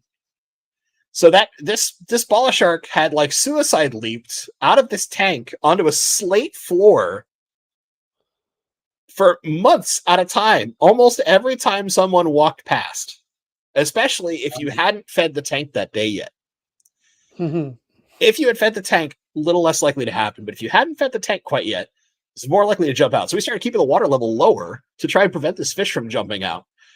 Never would do it when no one was around. We could leave on the weekend. We could be gone across the state to see family. Never had a problem. Only when you walked past the tank, and it knew it was either me or my cousin, and those are the only two people that fish would jump on. Wow. So weird. So weird. Yeah, I mean, it reminded me of when you come home from work and you've got a dog, and you know it's a young dog, and they come running at you, and very similar to that. Yeah. One sec. I just heard my headset scream at me like, almost out of power. Gotta get my cable and plug it in. Cool, no worries. I'll do the standard blurb. If you're enjoying this, please like, share, follow, blah, blah, blah. Right, we're back. Cool. Awesome, fantastic. Feeding requirements, rainbow fish. What do you find to be the best option for food for them to get coloration out of them the best? Well, I mean, if you really want the best food, live. You would feed them a lot of live. You'd feed them like Daphnia and maybe brine shrimp. They actually do really well on frozen foods too. So like Cyclops, you can do bloodworms, but they're not super nutritious, but they love them. It's like giving I would give it to a kid of like giving a beef jerky stick to like a human being or a dog, right? It's not the perfect nutrition, but it is decent enough. I would say if you're not trying to go that level of expense and or caretaking with like live fish feed cultures, a good high quality flake that has high protein is going to do well. So like in the United States, I use the Extreme Community Crave, which is a mix of their spirulina and their krill. Yeah, it's basically a 50-50 mix. The one thing I will say is you do want a reasonable amount of vegetable matter in their diet because they can have constipation issues if you give them too high of protein, and kind of not quite as bad as like the Malawi bloat, right, which is far more dreaded. But you will notice a difference when like your rainbow fish are a little constipated. They don't get quite as bloated. They're at least like slightly better at that part, but they eat a lot of like insect larvae and stuff like that in the wild. So in general, they like a reasonable amount of protein, but they do eat a lot of excess whatever the heck they can find. They are very omnivorous. So giving them some level of vegetable matter to help just kind of push stuff through. And in general, I like 1 day of fasting a week. I've just noticed for my rainbows, especially in the summer, it's kind of like, excuse you. Yeah, you're barking at the rest of the household that are outside washing rocks for their tanks. My wife and my brother-in-law are washing rocks for their aquascapes they're putting together, and my dog is barking at them. Hey, come on, quit barking. No. You're gonna get in trouble, Missy. We'll see how long she. Was your brother-in-law Cheba Faith? Is that no, that's my wife. Oh, is that your wife? Okay. Yeah. But they're probably listening to the stream on her phone while they're out there.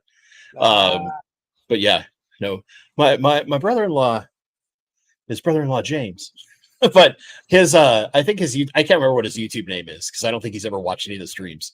But he's been in some of my videos and he does like some live game streaming too. Cool. You were saying rainbow fish are very aggressive eaters, and to be cautious of tank mates that may not be quite as aggressive. What are some ideal tank mates to roll with rainbow fish if you're wanting to build a rainbow fish community or a community tank around rainbow fish? Sure. I found Corridoras and loaches in general can both do well. Just make sure that you have food that makes it down to the bottom for those fish. So like the trick that I always do is I'll put in flake food at the top of the tank on one side of the tank, and then I'll throw in my sinking wafers on the other side of the tank, because all the rainbows will run over here and they'll all go crazy and do the rainbow fish feeding dance, and then they'll completely ignore the rest of the tank, and that food can get down to the bottom, and they're dumb enough to not figure it out unless they literally watch the thing sink, and then they'll chase it and try to eat it constantly because they're too dumb to realize it doesn't fit in their mouth. And they can't really chew it up that easily. Rainbows are not smart, for those who've never kept them. They're very dumb fish, but that's part of the allure and beauty of them, is they're not the brightest in the world, and it can be very fun to watch them be really stupid. But other than that, there's a lot of like maintenance type fish that they do well. So you can keep them with some of like the bigger tetras, like Congo tetras, and even like emperor tetras do really well. Some of those tetras that are get like 2.5 inches or so. It's some of your fish that are more shy that you want to watch out for. Because like I've kept them with white clouds, with cherry barbs, with tetras, with danios, but like some of the smaller danios, so like the leopard danio will do fine, but like the gold ring danio, the smaller version of that, those tend to struggle because they're a little shyer.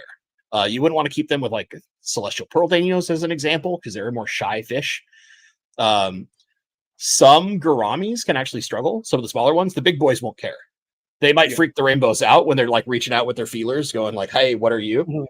Right? And that I've watched a number of rainbow fish when I used to adopt fish freak out when my big like gold spot gourami was like, "What are you?" And they're like, "What is that?" Right? You just watch this rainbow like swim, because they're not used to certain things just reaching out and touching them. They're not bright, but it's fun to watch. But like basically anything that is going to be shy to food or wait for food. So like ambush predators, not good to live with rainbow fish. Some of your like more demanding plecos, so like a hypancistris, like a zebra pleco, leopard frog pleco, I would not keep those with rainbows. I would keep those in their own tanks or with fish that aren't like really aggressive eaters. And I don't use aggressive in the sense that they'll like attack other fish. I mean that they're so boisterous when they get to their food that slower, more relaxed fish would be like, yeah, I'm not going over there right now. Right? Because rainbows like really do turn into torpedoes when food is in the tank. And they're so fast, they dart all over the place. It's fun to watch. They're crazy. But other fish that are a little more chill are going to be like, yeah, I'm just not going to eat right now. But they'll do that every day, every feeding, because rainbows will eat every time you put food in the tank. So, find fish that are not scared. Like angelfish can do well, right? Angelfish can do well. Plecos can do fine. All your like different algae eating fish, like I keep autosynclus in almost every tank I have. They do fine. Don't keep shrimp with rainbows. Rainbows will eat them, but snails are just fine. It's things like that. There's little lessons over time you'll learn. The biggest one is usually shrimp no with rainbows, unless it's pseudomagills, then you're fine. Yeah. But those aren't really rainbow fish, let's be honest. Have you had any challenges when it comes to breeding rainbows, or anything specific that people should know if you're looking at getting into spawning them and producing them?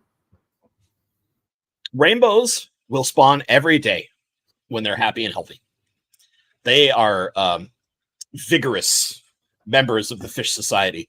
They love them some action, and they are also not going to discriminate. They will breed with any other rainbow fish, whether it is of the same species, the same genus, that doesn't matter. I have watched Melanitanias try to court Chalatherina females and Glossolepis females, and vice versa, males, they don't care. They will hybridize surprisingly easily. So don't do that, because rainbows actually get ugly when they hybridize. It is really rare for a hybrid rainbow to look good. So if you want an ugly brown fish out of your really pretty rainbows, let them hybridize. Otherwise, try to keep them separated. Where the trouble comes is that they produce very small eggs. They have no husbandry whatsoever, in the sense of they will not protect their eggs or their fry at all. They will eat them. You can literally watch parents throw eggs in the water and turn around and start eating them. They're that dumb. They don't realize, they're just like, that looks tasty. Pretty good. To be fair, it probably is quite tasty. Oh, I'm sure. I mean, caviar. What do you do? But usually, you get a really dense breeding mop. They'll throw eggs into that pretty regularly, or some fish can do really well with mosses and certain plants. I've got a friend who breeds a lot of his rainbow fish with Cypress helferi. He just has like really dense bushes of Cypress helferi, and he'll uproot an entire bush of it and move it to a different tank, and then just have armies of babies show up in a couple of weeks. And that's his method with a couple of his species that he keeps. But here's the fun part, or the not fun part. When they hatch, they have no yolk sac, which means they need to be fed almost immediately. And when they hatch, they're these itty bitty little pencil streaks. And they don't do well in flow. So they need relatively still water, minimal turbulence in the water for at least the first month. And typically, we try not to put any reasonable flow on a tank until they're 3 months plus. And they will live only in the top inch of the water, with some exceptions. Some species are a little different, but this is like 95% of your rainbows will live in the top inch of water for the first 3 months of their life. So any food that sinks below that, they'll never eat. And they need excessively small food for the first 2 to 3 weeks of their life. And they hatch at different rates. So you could have a big horde of eggs thrown on a mop over the course of a week. And anywhere between 7 and 21 days for each individual egg is when they'll hatch. So you'll have these differentiations in when they're hatching. Now, most of them, a majority of the eggs are going to hatch within 2 to 3 days of each other. Mm-hmm. When you have stable parameters in your tanks. That part is relatively easy. But they need between 5 to 50 microns is the size of food they need for the first 2 weeks of their life at a minimum. So that's smaller than baby brine shrimp.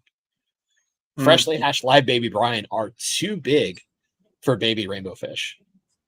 So you need something like ceramicron, golden pearls, vinegar eels, micro worms, any of these excessively small, whether they're live or powdered foods, to feed them for the first few weeks.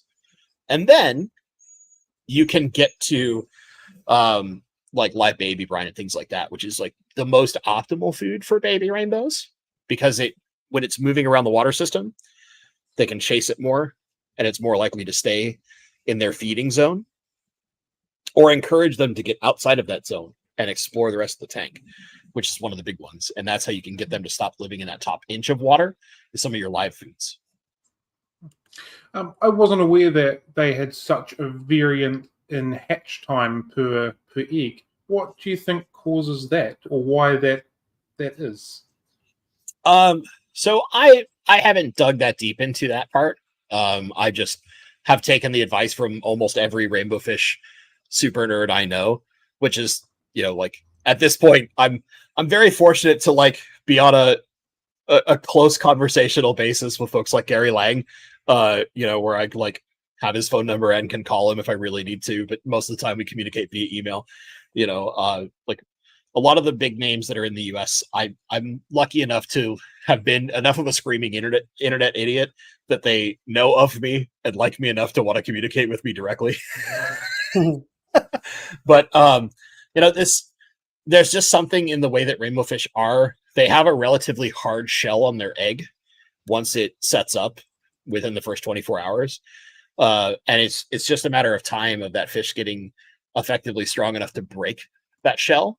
One of the other things that should be noted is rainbow fish eggs fungus really easily.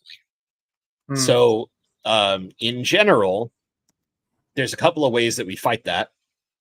Number one is keeping water flow, fresh water flow on the eggs helps a lot. But then remember, as soon as they hatch, they're not very good in flow. So like there's this weird, careful balance that you can find ways to keep, or kind of the cheater method is having them in a container where you can have the akin of like a single drop of methylene blue to about a liter of water is enough to usually prevent the fungus from happening on the eggs. But just know that like fungus will spread egg to egg. So if they're really close to each other or they're not spread out or something and they touch, one funguses and the other doesn't, they're both going to get fungused. Yeah. You know, things like that. And I think that's one of the hard ones for, I've noticed, especially a lot of like folks in the Northwest where I live who try to do rainbows. The biggest hurdle for you to overcome to get to hatching rainbows the first time is preventing fungus. And then once you've figured out the way to prevent fungus in your systems, then it's okay. Now you've got to get most of the fry to survive for the first month. And then after that, they become relatively bulletproof. They're really hardy fish once they get past that like first month of life. Most rainbows are fairly hardy outside of like the devil incarnate, which is mycobacteria or fish TB, as we more commonly know it. Yeah, I've found that to be relatively true there. Once they're past that stage, they are pretty easy growing. They just take so long to grow from this big to this big. But yeah, once they're through that initial hatch month, yeah, you're normally good to go for them as far as no die-offs and that kind of stuff goes. Yeah, and I think that's one of the best parts, or maybe the most rewarding parts about being a rainbow fish keeper. Yeah. Got a little bit of lag going on again. That's all right. We'll just change tact again just a little bit. Working on things like your reviews and all that sort of stuff. You mentioned earlier you really want to give things a decent period of time before you come out and say what you feel about them and all that sort of stuff. How do you approach what you do and just ensure that people are getting a proper hobbyist review as opposed to, used it for 3 days, it's great, move on sort of scenario? Sure.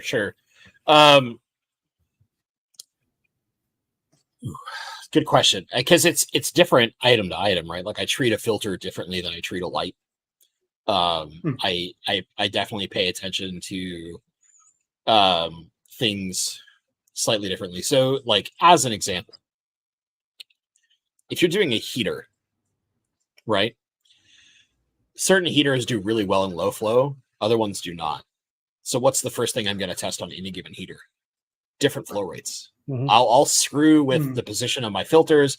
I'll completely remove a filter and put it onto just a sponge, and I'll move that sponge all over a tank or some other air-driven filtration to mess with a heater. Because there's plenty of them that are like, it's not enough flow, I'm going to freak out. Some of the more technically interesting, so like the Fluval, was it E-Series? The ones that are in like the plastic box inside them, right? They're phenomenal heaters if you have good flow around them. If you don't have good flow, like you're running a sponge filter, probably the worst heater you could put in your tank. Just because they're so finicky if they don't have good flow. But when they have good flow, they're rock solid. Where like a filter, testing a heater is pretty easy. Just make sure, like, okay, well, if the rest of the room around me is at this temperature, or like if my heater got my water at 78 degrees and I suddenly drop it down to like 72, how often do I see it turn on? If I'm paying attention to that, like if I know the water is 78 for at least like 6 hours after I make that change, if I keep an eye on it and I'm looking over there regularly over the course of a day, and I'll see it turn on a bunch, well, then I know that the temperature sensor in that thing actually isn't that accurate, right? It's heating the water way more than it needs to. Yeah. There's little things like that you can do that are simple, where like a filter is more about abusing it, right? You want to make sure that it doesn't clog up super fast with higher bioloads. So if I'm testing a filter I haven't played with before, one of the first things I'll do is overfeed a tank like crazy. Because that way you're just getting a bunch more Muln buildup in its mechanical filtration. And how does the flow happen? I'll be less. This sounds almost abusive to my fish, but I will intentionally let evaporation happen faster. I'll remove lids off of tanks when I'm testing filters to cause higher levels of evaporation. Because like the best example, one of my favorite filters is the Seachem Tidal. I like it for a number of reasons, but I also hate it because it's so reliant on the dam skimmer that it has built in. 90% of the work is done through the skimmer portion, and once that starts getting low, it's loud, its flow goes just all over the place. It causes all sorts of problems. It's really easy for that portion to get clogged up if you have like a hair algae outbreak. That causes all sorts of problems. You'll get snails that get stuck in it all the time. There's little things like this that you're not going to know if you test it for 3 days. Yeah. But if you put it on a tank for 3 months and you let like the nature of what a lot of fish keepers can often do, which is like, hey man, I'm just too busy at work. I can't do my maintenance on this filter as often as I'd like to. What happens if I leave this filter and I don't maintain it for 2 months? Like, is the sponge coarse enough to handle that, or is it just going to go to hell? Is it going to be like an AquaClear where I just watch the tray inside the filter slowly raise up and lift the lid off the top of the thing?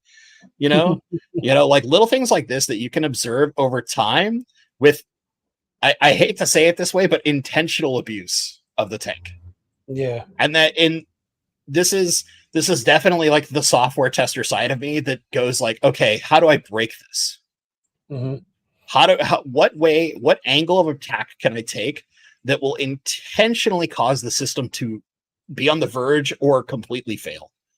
Well, I mean, if you're testing a product and people want to know what it's capable of doing, the best way to do that is to push every situation to the extreme.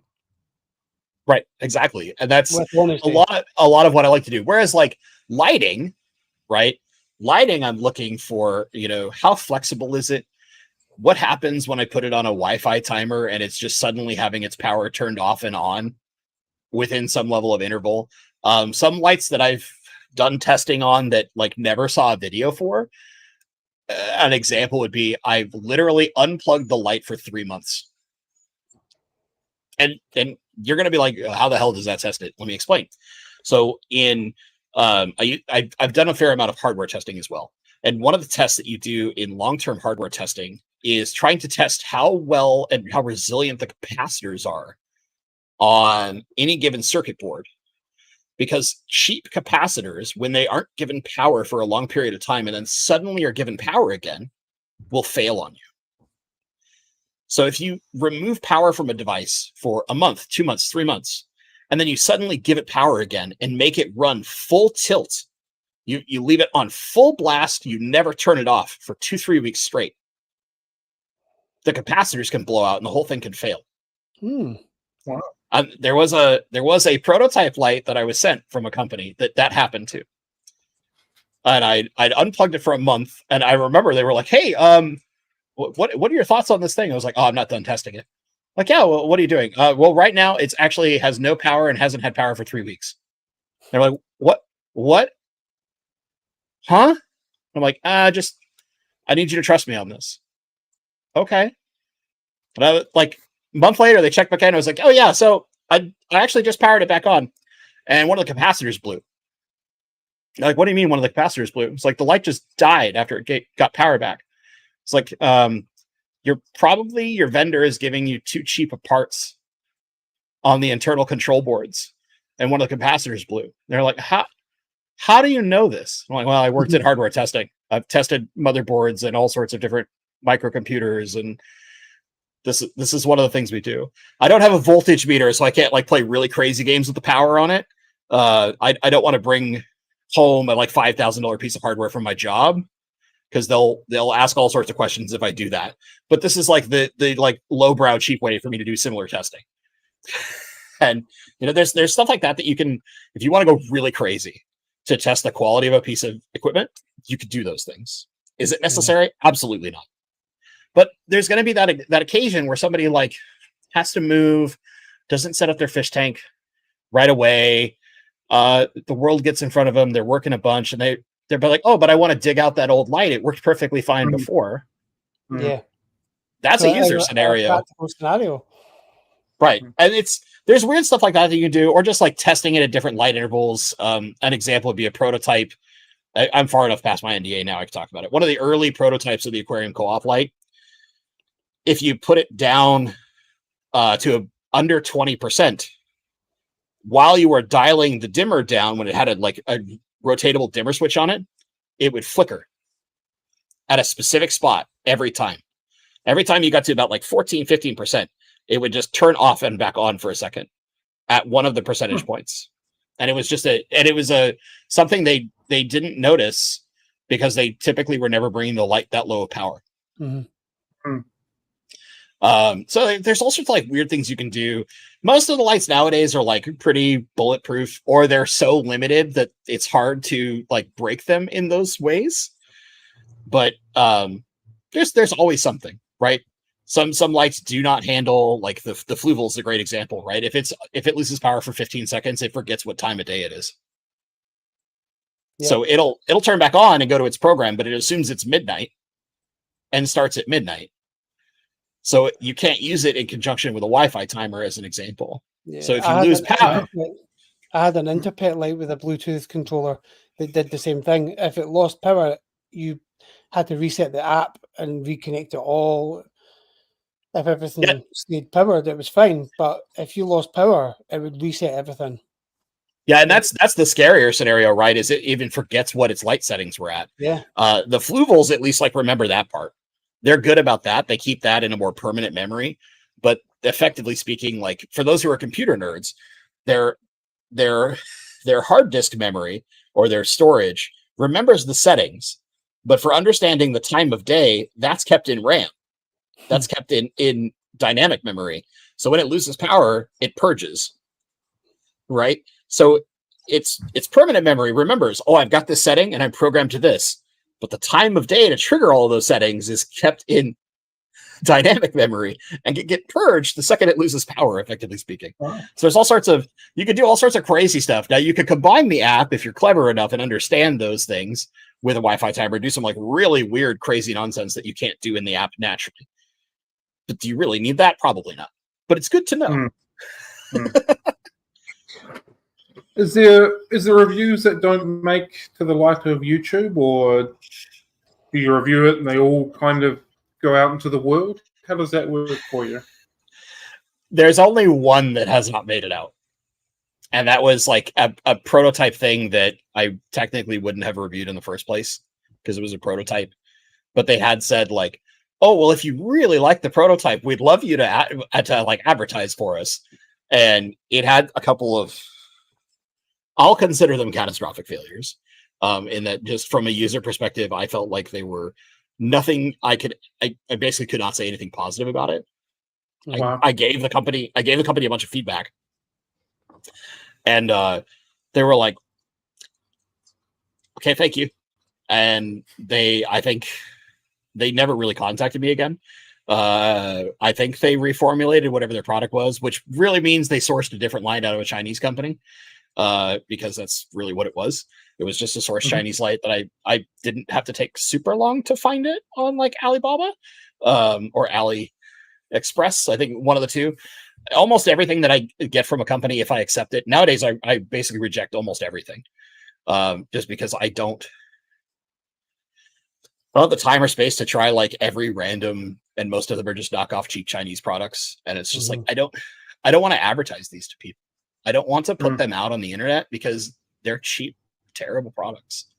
I would much rather see actual innovation happen, rather than just like whatever knockoff product that this Chinese manufacturer has sold to like 15 different people, but you're the one that gets to sell it in the United States. You know, it's like, sure you are. And I'm sure Higer will totally not have that same light in another month, or some other company that has an unrecognizable name that no one's heard of will have it in another month. You know, there's a lot of stuff that gets rejected. But early when I did a lot more of that stuff, I never rejected anything wholesale, unless it totally didn't have to do with fish. Like there's tons of companies that will, and I'm sure you probably even get these emails where they're like, we'd love you to try out this product. And it's like your invisible fence for your dog. And it's like, I'm a fish channel. I have dogs, but I don't, what? You know, or like I saw one that was like, an auxiliary light for your car. It's like, okay, random spammer of YouTube channels. You totally found the right demographic into my fish channel for your light that goes in a car. Right. But as far as like more dedicated fish products, there's only one that's like that I was doing some test work on and never made a video because it was just so, in my opinion, so bad that it wasn't even worth discussing. Even to rant about how terrible it was, because it was still considered a prototype. And I think this company basically just got free R&D out of me is what it really comes down to. Yeah.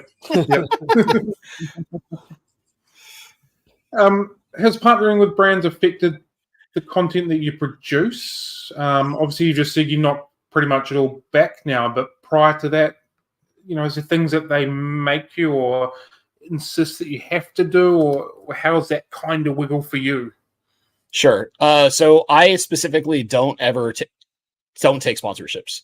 So anything that would require me, I have very strict rules. Basically, I have to be able to say whatever the hell I want. You do not get to see it before the public does, and I get to test it however I want. And if you do not accept those three things, I won't work with you. I've been kind of lucky to work with a couple of bigger companies on certain things. Like as an example, while I'm not sponsored by Extreme sends me every product they have in testing when it comes to their foods. If it applies to freshwater, cool. If it's meant for saltwater, they don't send it to me. But if it's meant for freshwater fish, they send everything that they're testing to me in every stage of their testing. And the only reason why is basically I give them really detailed feedback. And an example of this would be they have a sowfly flake, which is a black fly larva flake that came out relatively recently.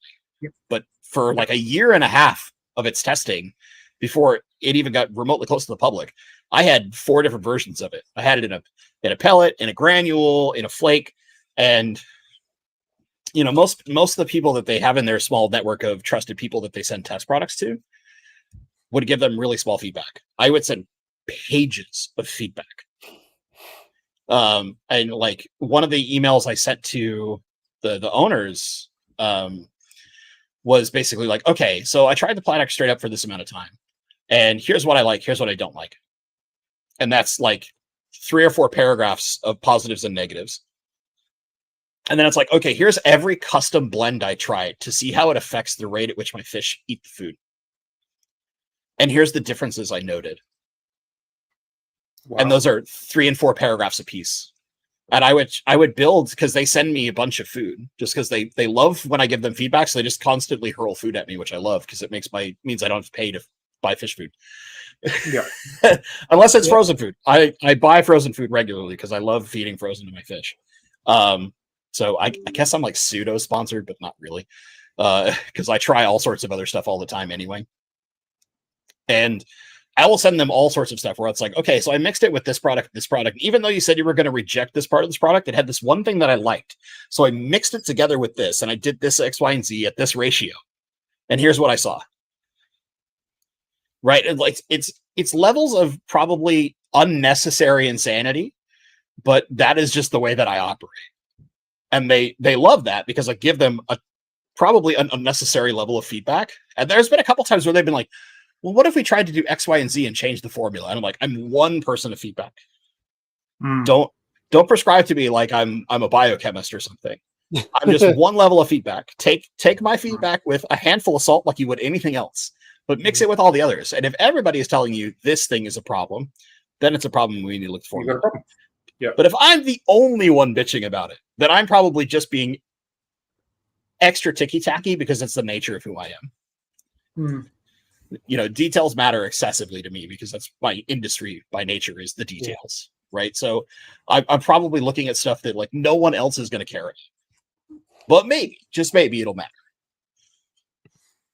Well, the thing is, it's important because at the end of the day, you're a hobbyist, and the hobbyist is their market.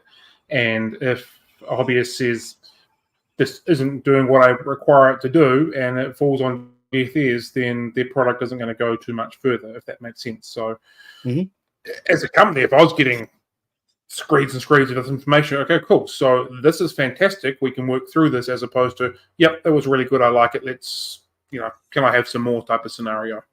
So. Yeah, and I think that's like I said, why Extreme's a rare case, and why they like me a lot.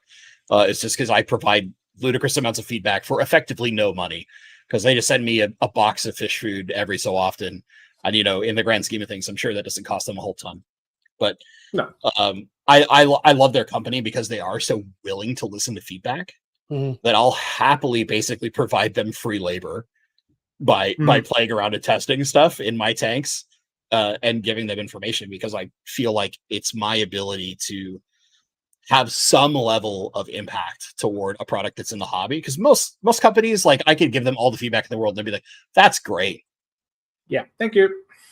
Thank you. I think the only one that's been even close to that is Flu Ball, and only because I gave them a lot of feedback specifically on their app.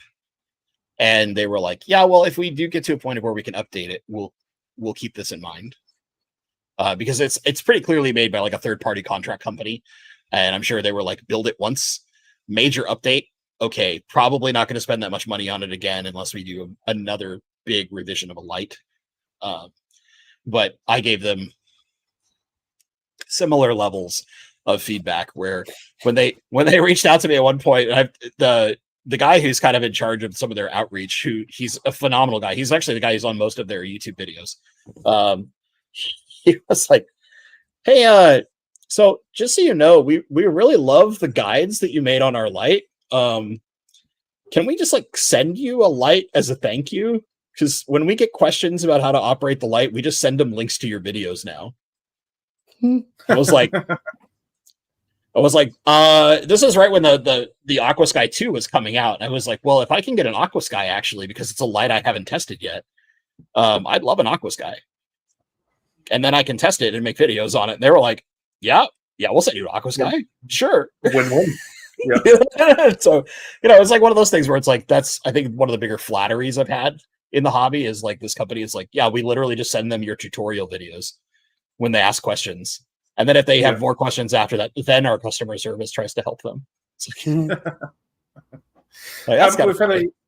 We've had a wee question from Rochelle. So Extreme Foods has only really just recently hit the New Zealand market within, I think it was earlier this year. Nice. So what is your favorite of the Extreme products? Sure. So there is bias in what I'm about to say, in that I love flake. I love flake because it's really easy for me to grind up in my fingers so that I can easily feed all sorts of different sides, whether it's guppy fry, rainbow fish, whatever I'm trying to feed. So I have a bias toward, I tend to prefer flake over granules. With that in mind, the Community Crave is my favorite product. I use it constantly. It's my staple food. I love the sinking wafers, which they've had a couple of different names over time, but basically the ones that are designed for plecos and corridoras, the standard sinking wafers. I love those things. They're really great. I like feeding them to a lot of my ancestress and my corridoras and some of my tanks. Beyond that, I like the nano granule. It's just because it's so small, it's really good for rainbows. There's a big bias, right? I'm a big rainbow fish keeper. Rainbows are idiots with throats smaller than their mouths. So I basically have to have smaller foods in general, just to make sure that my rainbows aren't dumb and choke themselves to death. So with that, you'll notice some of the biases. Yeah, if you don't know that, rainbows are dumb and can choke themselves to death. Yeah. Didn't know that. Sometimes it's more prevalent in the chalatherides. I've noticed over time, because they tend to have the kind of longer, bigger mouths in their face, and they have smaller throats. All the rainbows, their mouths are actually technically bigger than their throats. So usually that's why you'll see a lot of rainbows spit out their food and reconsume it, spit it and reconsume it. They're shrinking it down. but they can, if you have a granule that's too big, choke themselves. So out of paranoia mostly, because usually I'm feeding food way smaller than should ever be a problem, I stick to flake because I can grind it up really small, and they are really good at finding small granules of food even in a full adult size. Weird personal preferences. But those are kind of my three go-tos. The other thing that I do like, it doesn't have as fast attack rate. I don't know a better way to put this. The rainbows don't jump on it as fast as they do the krill, but the SoFi flake that they've put out is really good. And I like mixing it. I know it's difficult for them as a company to do like some of the custom blends that I make, but I make a basically like 1/3, 1/3, 1/3 blend that is 1/3 SoFi, 1/3 krill, 1/3 spirulina. So it's kind of what I call the upgraded community crave. They have other stuff that they're testing that I don't think is released yet, that I don't think I can talk about yet. But similarly, I love it for similar blends. I'd have to check. It's been a while. They might actually have it out. Let me go to Extreme's website real fast. I've tried the community crave, which I quite liked the 50/50 of the krill and I'm going to say spirulina, but I can't remember if it is. And the new wrigglers, the kind of fake bloodworms, so to speak. That's actually a really great product. Yeah, that's the other one I forgot. Yeah, have they released this yet? If they have released it there, I can almost assure you it's probably not here anyway. Okay, good. They have released it. They have a beef heart flake. Oh, wow. And it's so the other blend that I did, that this was my favorite blend until I ran out of my last test batch of it, is 1/3 beef heart, 1/3 SoFly, 1/3 krill. Okay. Then that's the protein mix that makes up 50% and then 50% spirulina. So it's like this real crazy blend that I built. I really liked it because it worked really well. The only downside is that my water would be cloudy for about an hour after feeding with that particular blend. Which, like, Extreme kind of, because of the nature of how they build their stuff, it has less binders and stuff in it. It is a little more notorious for clouding your water for a little bit after feeding, but that goes away relatively fast. This one, I just noticed the clouding was a little more significant. But the fish would go bat-ass crazy for that blend. And I would usually see really good color after feeding that for like 3 weeks. So it's just like random notes of stuff that I tested where that happened to be like the best blend in my tests of food when I was testing a bunch of stuff before it released. So when you're doing tests, do you kind of log them, or is it just all stored mentally? Like, do you have a process it's all in my brain. Yeah. it's all observations in my brain. The one thing I will note is if I see a pattern multiple days in a row, I write it down, and it's all in a big OneNote document that's on my computer. Okay. And then usually after I've sent all that feedback, I purge it.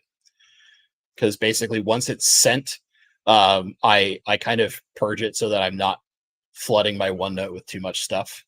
And it's just a personal upkeep habit. It's like cleaning out old files out of your computer, right? I just try to keep my notes kind of clean so I don't have 8 million pages I have to file through to get to whatever the most recent thing is. But yeah, it's a lot of it stores in my head. I'm kind of lucky that I have really good memory and I'm really good at observing patterns, which is kind of the nature of my job, is observing patterns and trying to break things. But so it's one of those things where when I see something 2-3 days in a row, I log it. And if I only see it once or twice, I keep it in mind until I see it again. And then I start looking for, then I'll kind of like put a mental note and look for frequency. And usually it's in most cases, it's been rare for me to see something where it's like, okay, this happened once and then it happened again. And it doesn't happen in some like regular cadence. So like, as an example, one of the blends I did was too protein rich. And I noticed that like the stools out of certain species of fish in my fish room, they would have the super long, never let it go poo, way too long. But it was only in 2 species of fish. It was only in some of my guppies and 1 species of rainbow. Affected no other fish in the fish room with that same blend. So it's like little things like that that are like weird patterns that I can notice that just they log into my brain super well. So rarely do I have notes unless I need really meticulous stuff. So like as an example, the anoxic system that I'm working toward, that's going to all be logged in a journal because those are numbers and I'm not going to remember that perfectly, right? But like little pattern things like that when I'm testing like food, especially, that's all up in the noodle. It's pretty good at storing all that stuff pretty well. But when it starts failing, I'll start turning it into physical notes instead because, you know, as we get older, the brain only works so well. Oh, it does. I've personally noticed a lot of change in fish food for the positive in the last probably 2 or 3 years or so. A lot seems to be, there's a lot more range that are specifically targeting geographic reasons of fish. There's a lot more insect-based foods coming through. Do you think, obviously the community crave is a blend, do you think there'll be potentially more of these blends coming through to hit the more community with a bit of insect, with a bit of algae, with a bit of krill, for example, to try and hit that? Or do you think that blend is just going to be too hard to hit the masses for the majority of fish keepers? I think it's going to depend. I think when you get companies like Extreme that are more willing to experiment, that's good. And there's similar things with like there's companies like Ken's Fish that make food in the United States that are some of the smaller companies that, like, compared to say like New Life Spectrum or some of the big boys out there, right? They're more willing to experiment and try different things. Now, a lot of it's sourced, right? A lot of it's sourced from some manufacturer in China or something like that, right? But they're more willing to experiment and try things. And I think those companies are the ones that are going to latch on to things if the market demands it. So if you start seeing more people go like, you know what, I want more sustainable food sources, then you're going to see way more insect-driven foods. Like that's part of the reason why Fluval went really hard on the bug bites, is because black soldier fly larva is extremely sustainable and a very good source of insect-based protein, right? So that's why we're seeing like other companies like Extreme and some of the other ones out there start to create black soldier fly larva-based foods because they're seeing the success of one company trying something. You're also gonna have like the old souls out there. New Life Spectrum is kind of like this, where they don't care what you say. They think that they make the greatest, most best thing in the world, and they refuse to listen to you otherwise. And those are the companies that I think are going to over time fail, because they're so stubborn that they'll wait until the very last second to realize that they're making a massive mistake, when they could very easily leverage all these like zoologists and different places that they're working with on professional scales, on top of like bigger hobbyists that are really big in this hobby, whether they're, you know, semi-professional breeders or even full-on breeding operations that use their foods that could easily be like, what would you change about this? How would you optimize it on more than just price? If we could find a different way to optimize this food, what are the negatives you see? Or just looking at even like the blends that some of the farms use. You'll have small farms that, like, you know, that's how Extreme started, right? They were their own food for their fish farm. They were just making their own food. And eventually they started making a product they made available to customers because it worked so well on their farms. And now they don't even have a fish farm really anymore, except for testing their own products internally, because they're a fish food company now. You know, it's like there's going to be companies that do that kind of stuff eventually. And some of the smaller companies will work with other farms and they'll do cool stuff.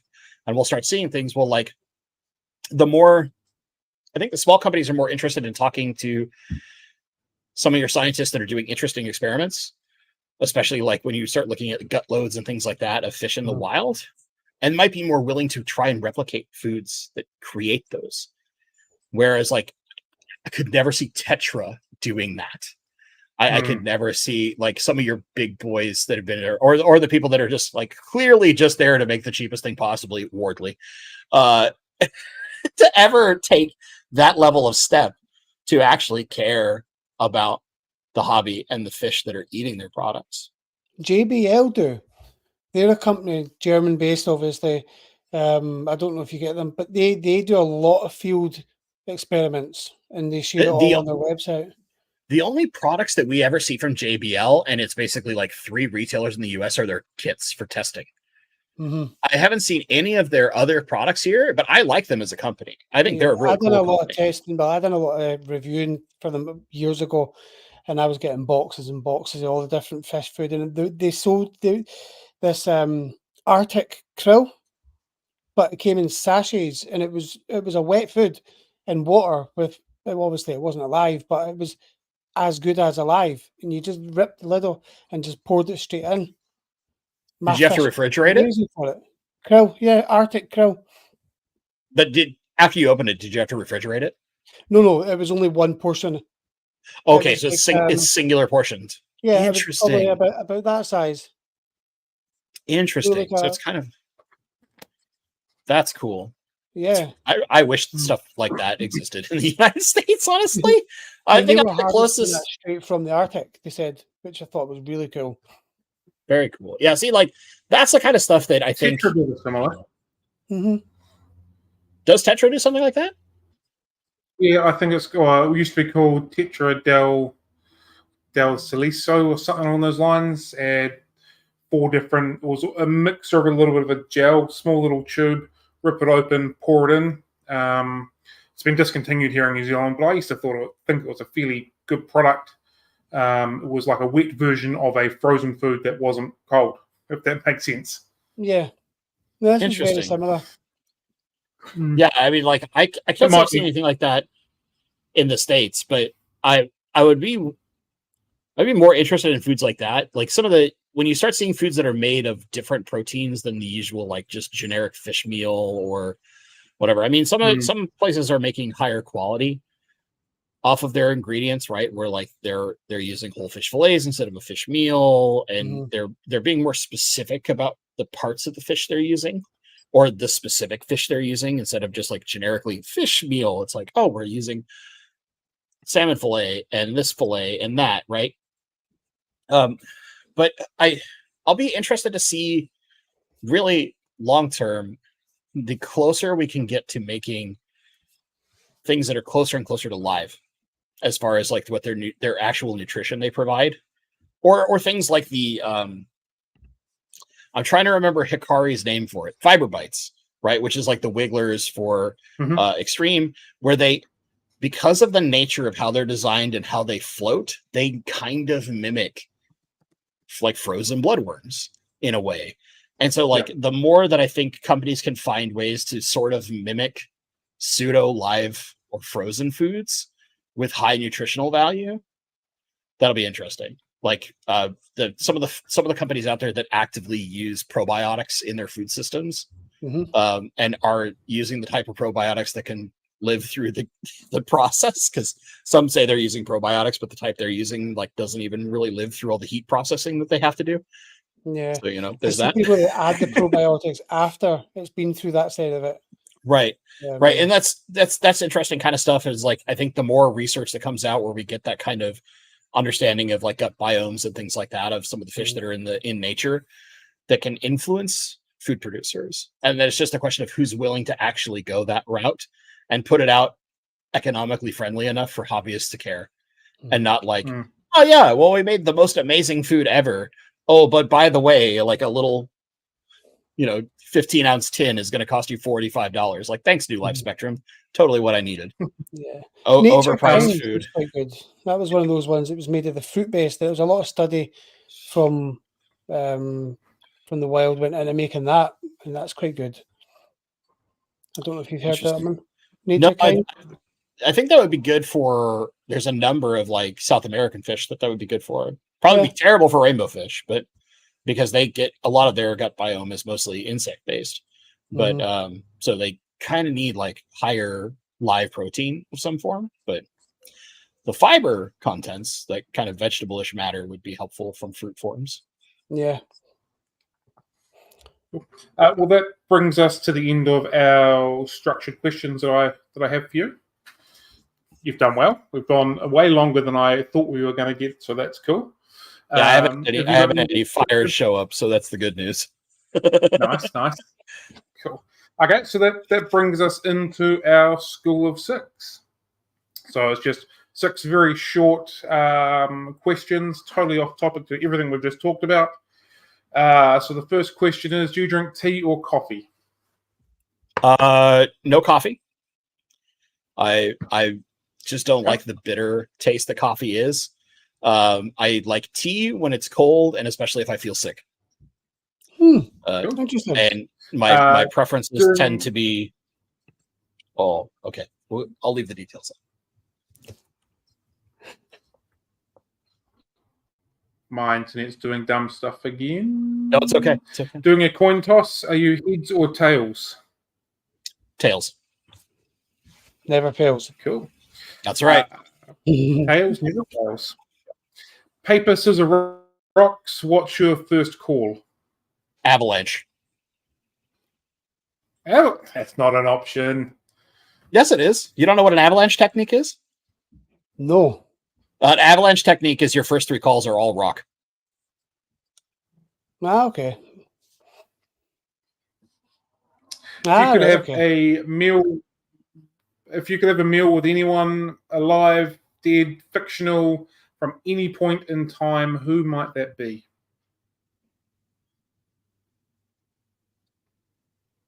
Oh my. That's an interesting question. I don't know that I've ever thought about this particular question. The person that I think would be the most fun to sit down with living would be Steve Wozniak. Who of former Apple fame, but like he's a big hardware engineer, so it would be fun to be able to pick his brain. Dead. I think it would be immensely entertaining to sit down for a meal with Freddie Mercury. Yeah. It's got a lot of stories. Awesome. Yep. Are we alive in the universe? Are we alone in the universe? No. Cool. And what is your unicorn fish, whether to keep it, breed it, see it in the wild, take a photograph of? What's one fish that you just need to have in your life at some point, somewhere in time?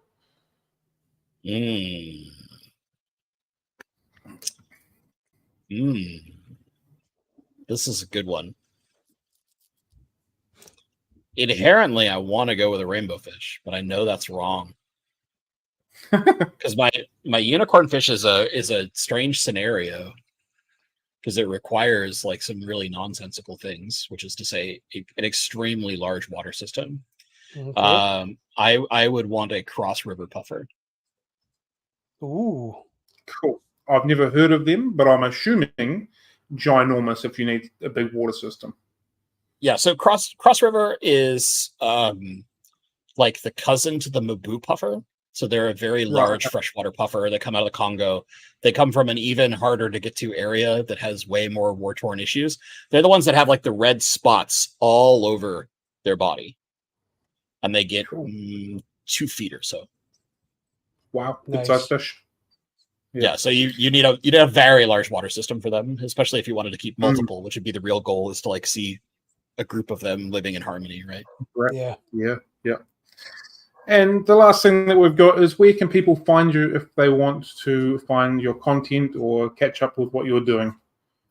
I'm extremely unoriginal. I'm literally under just my actual name, Bentley Pascoe, on YouTube.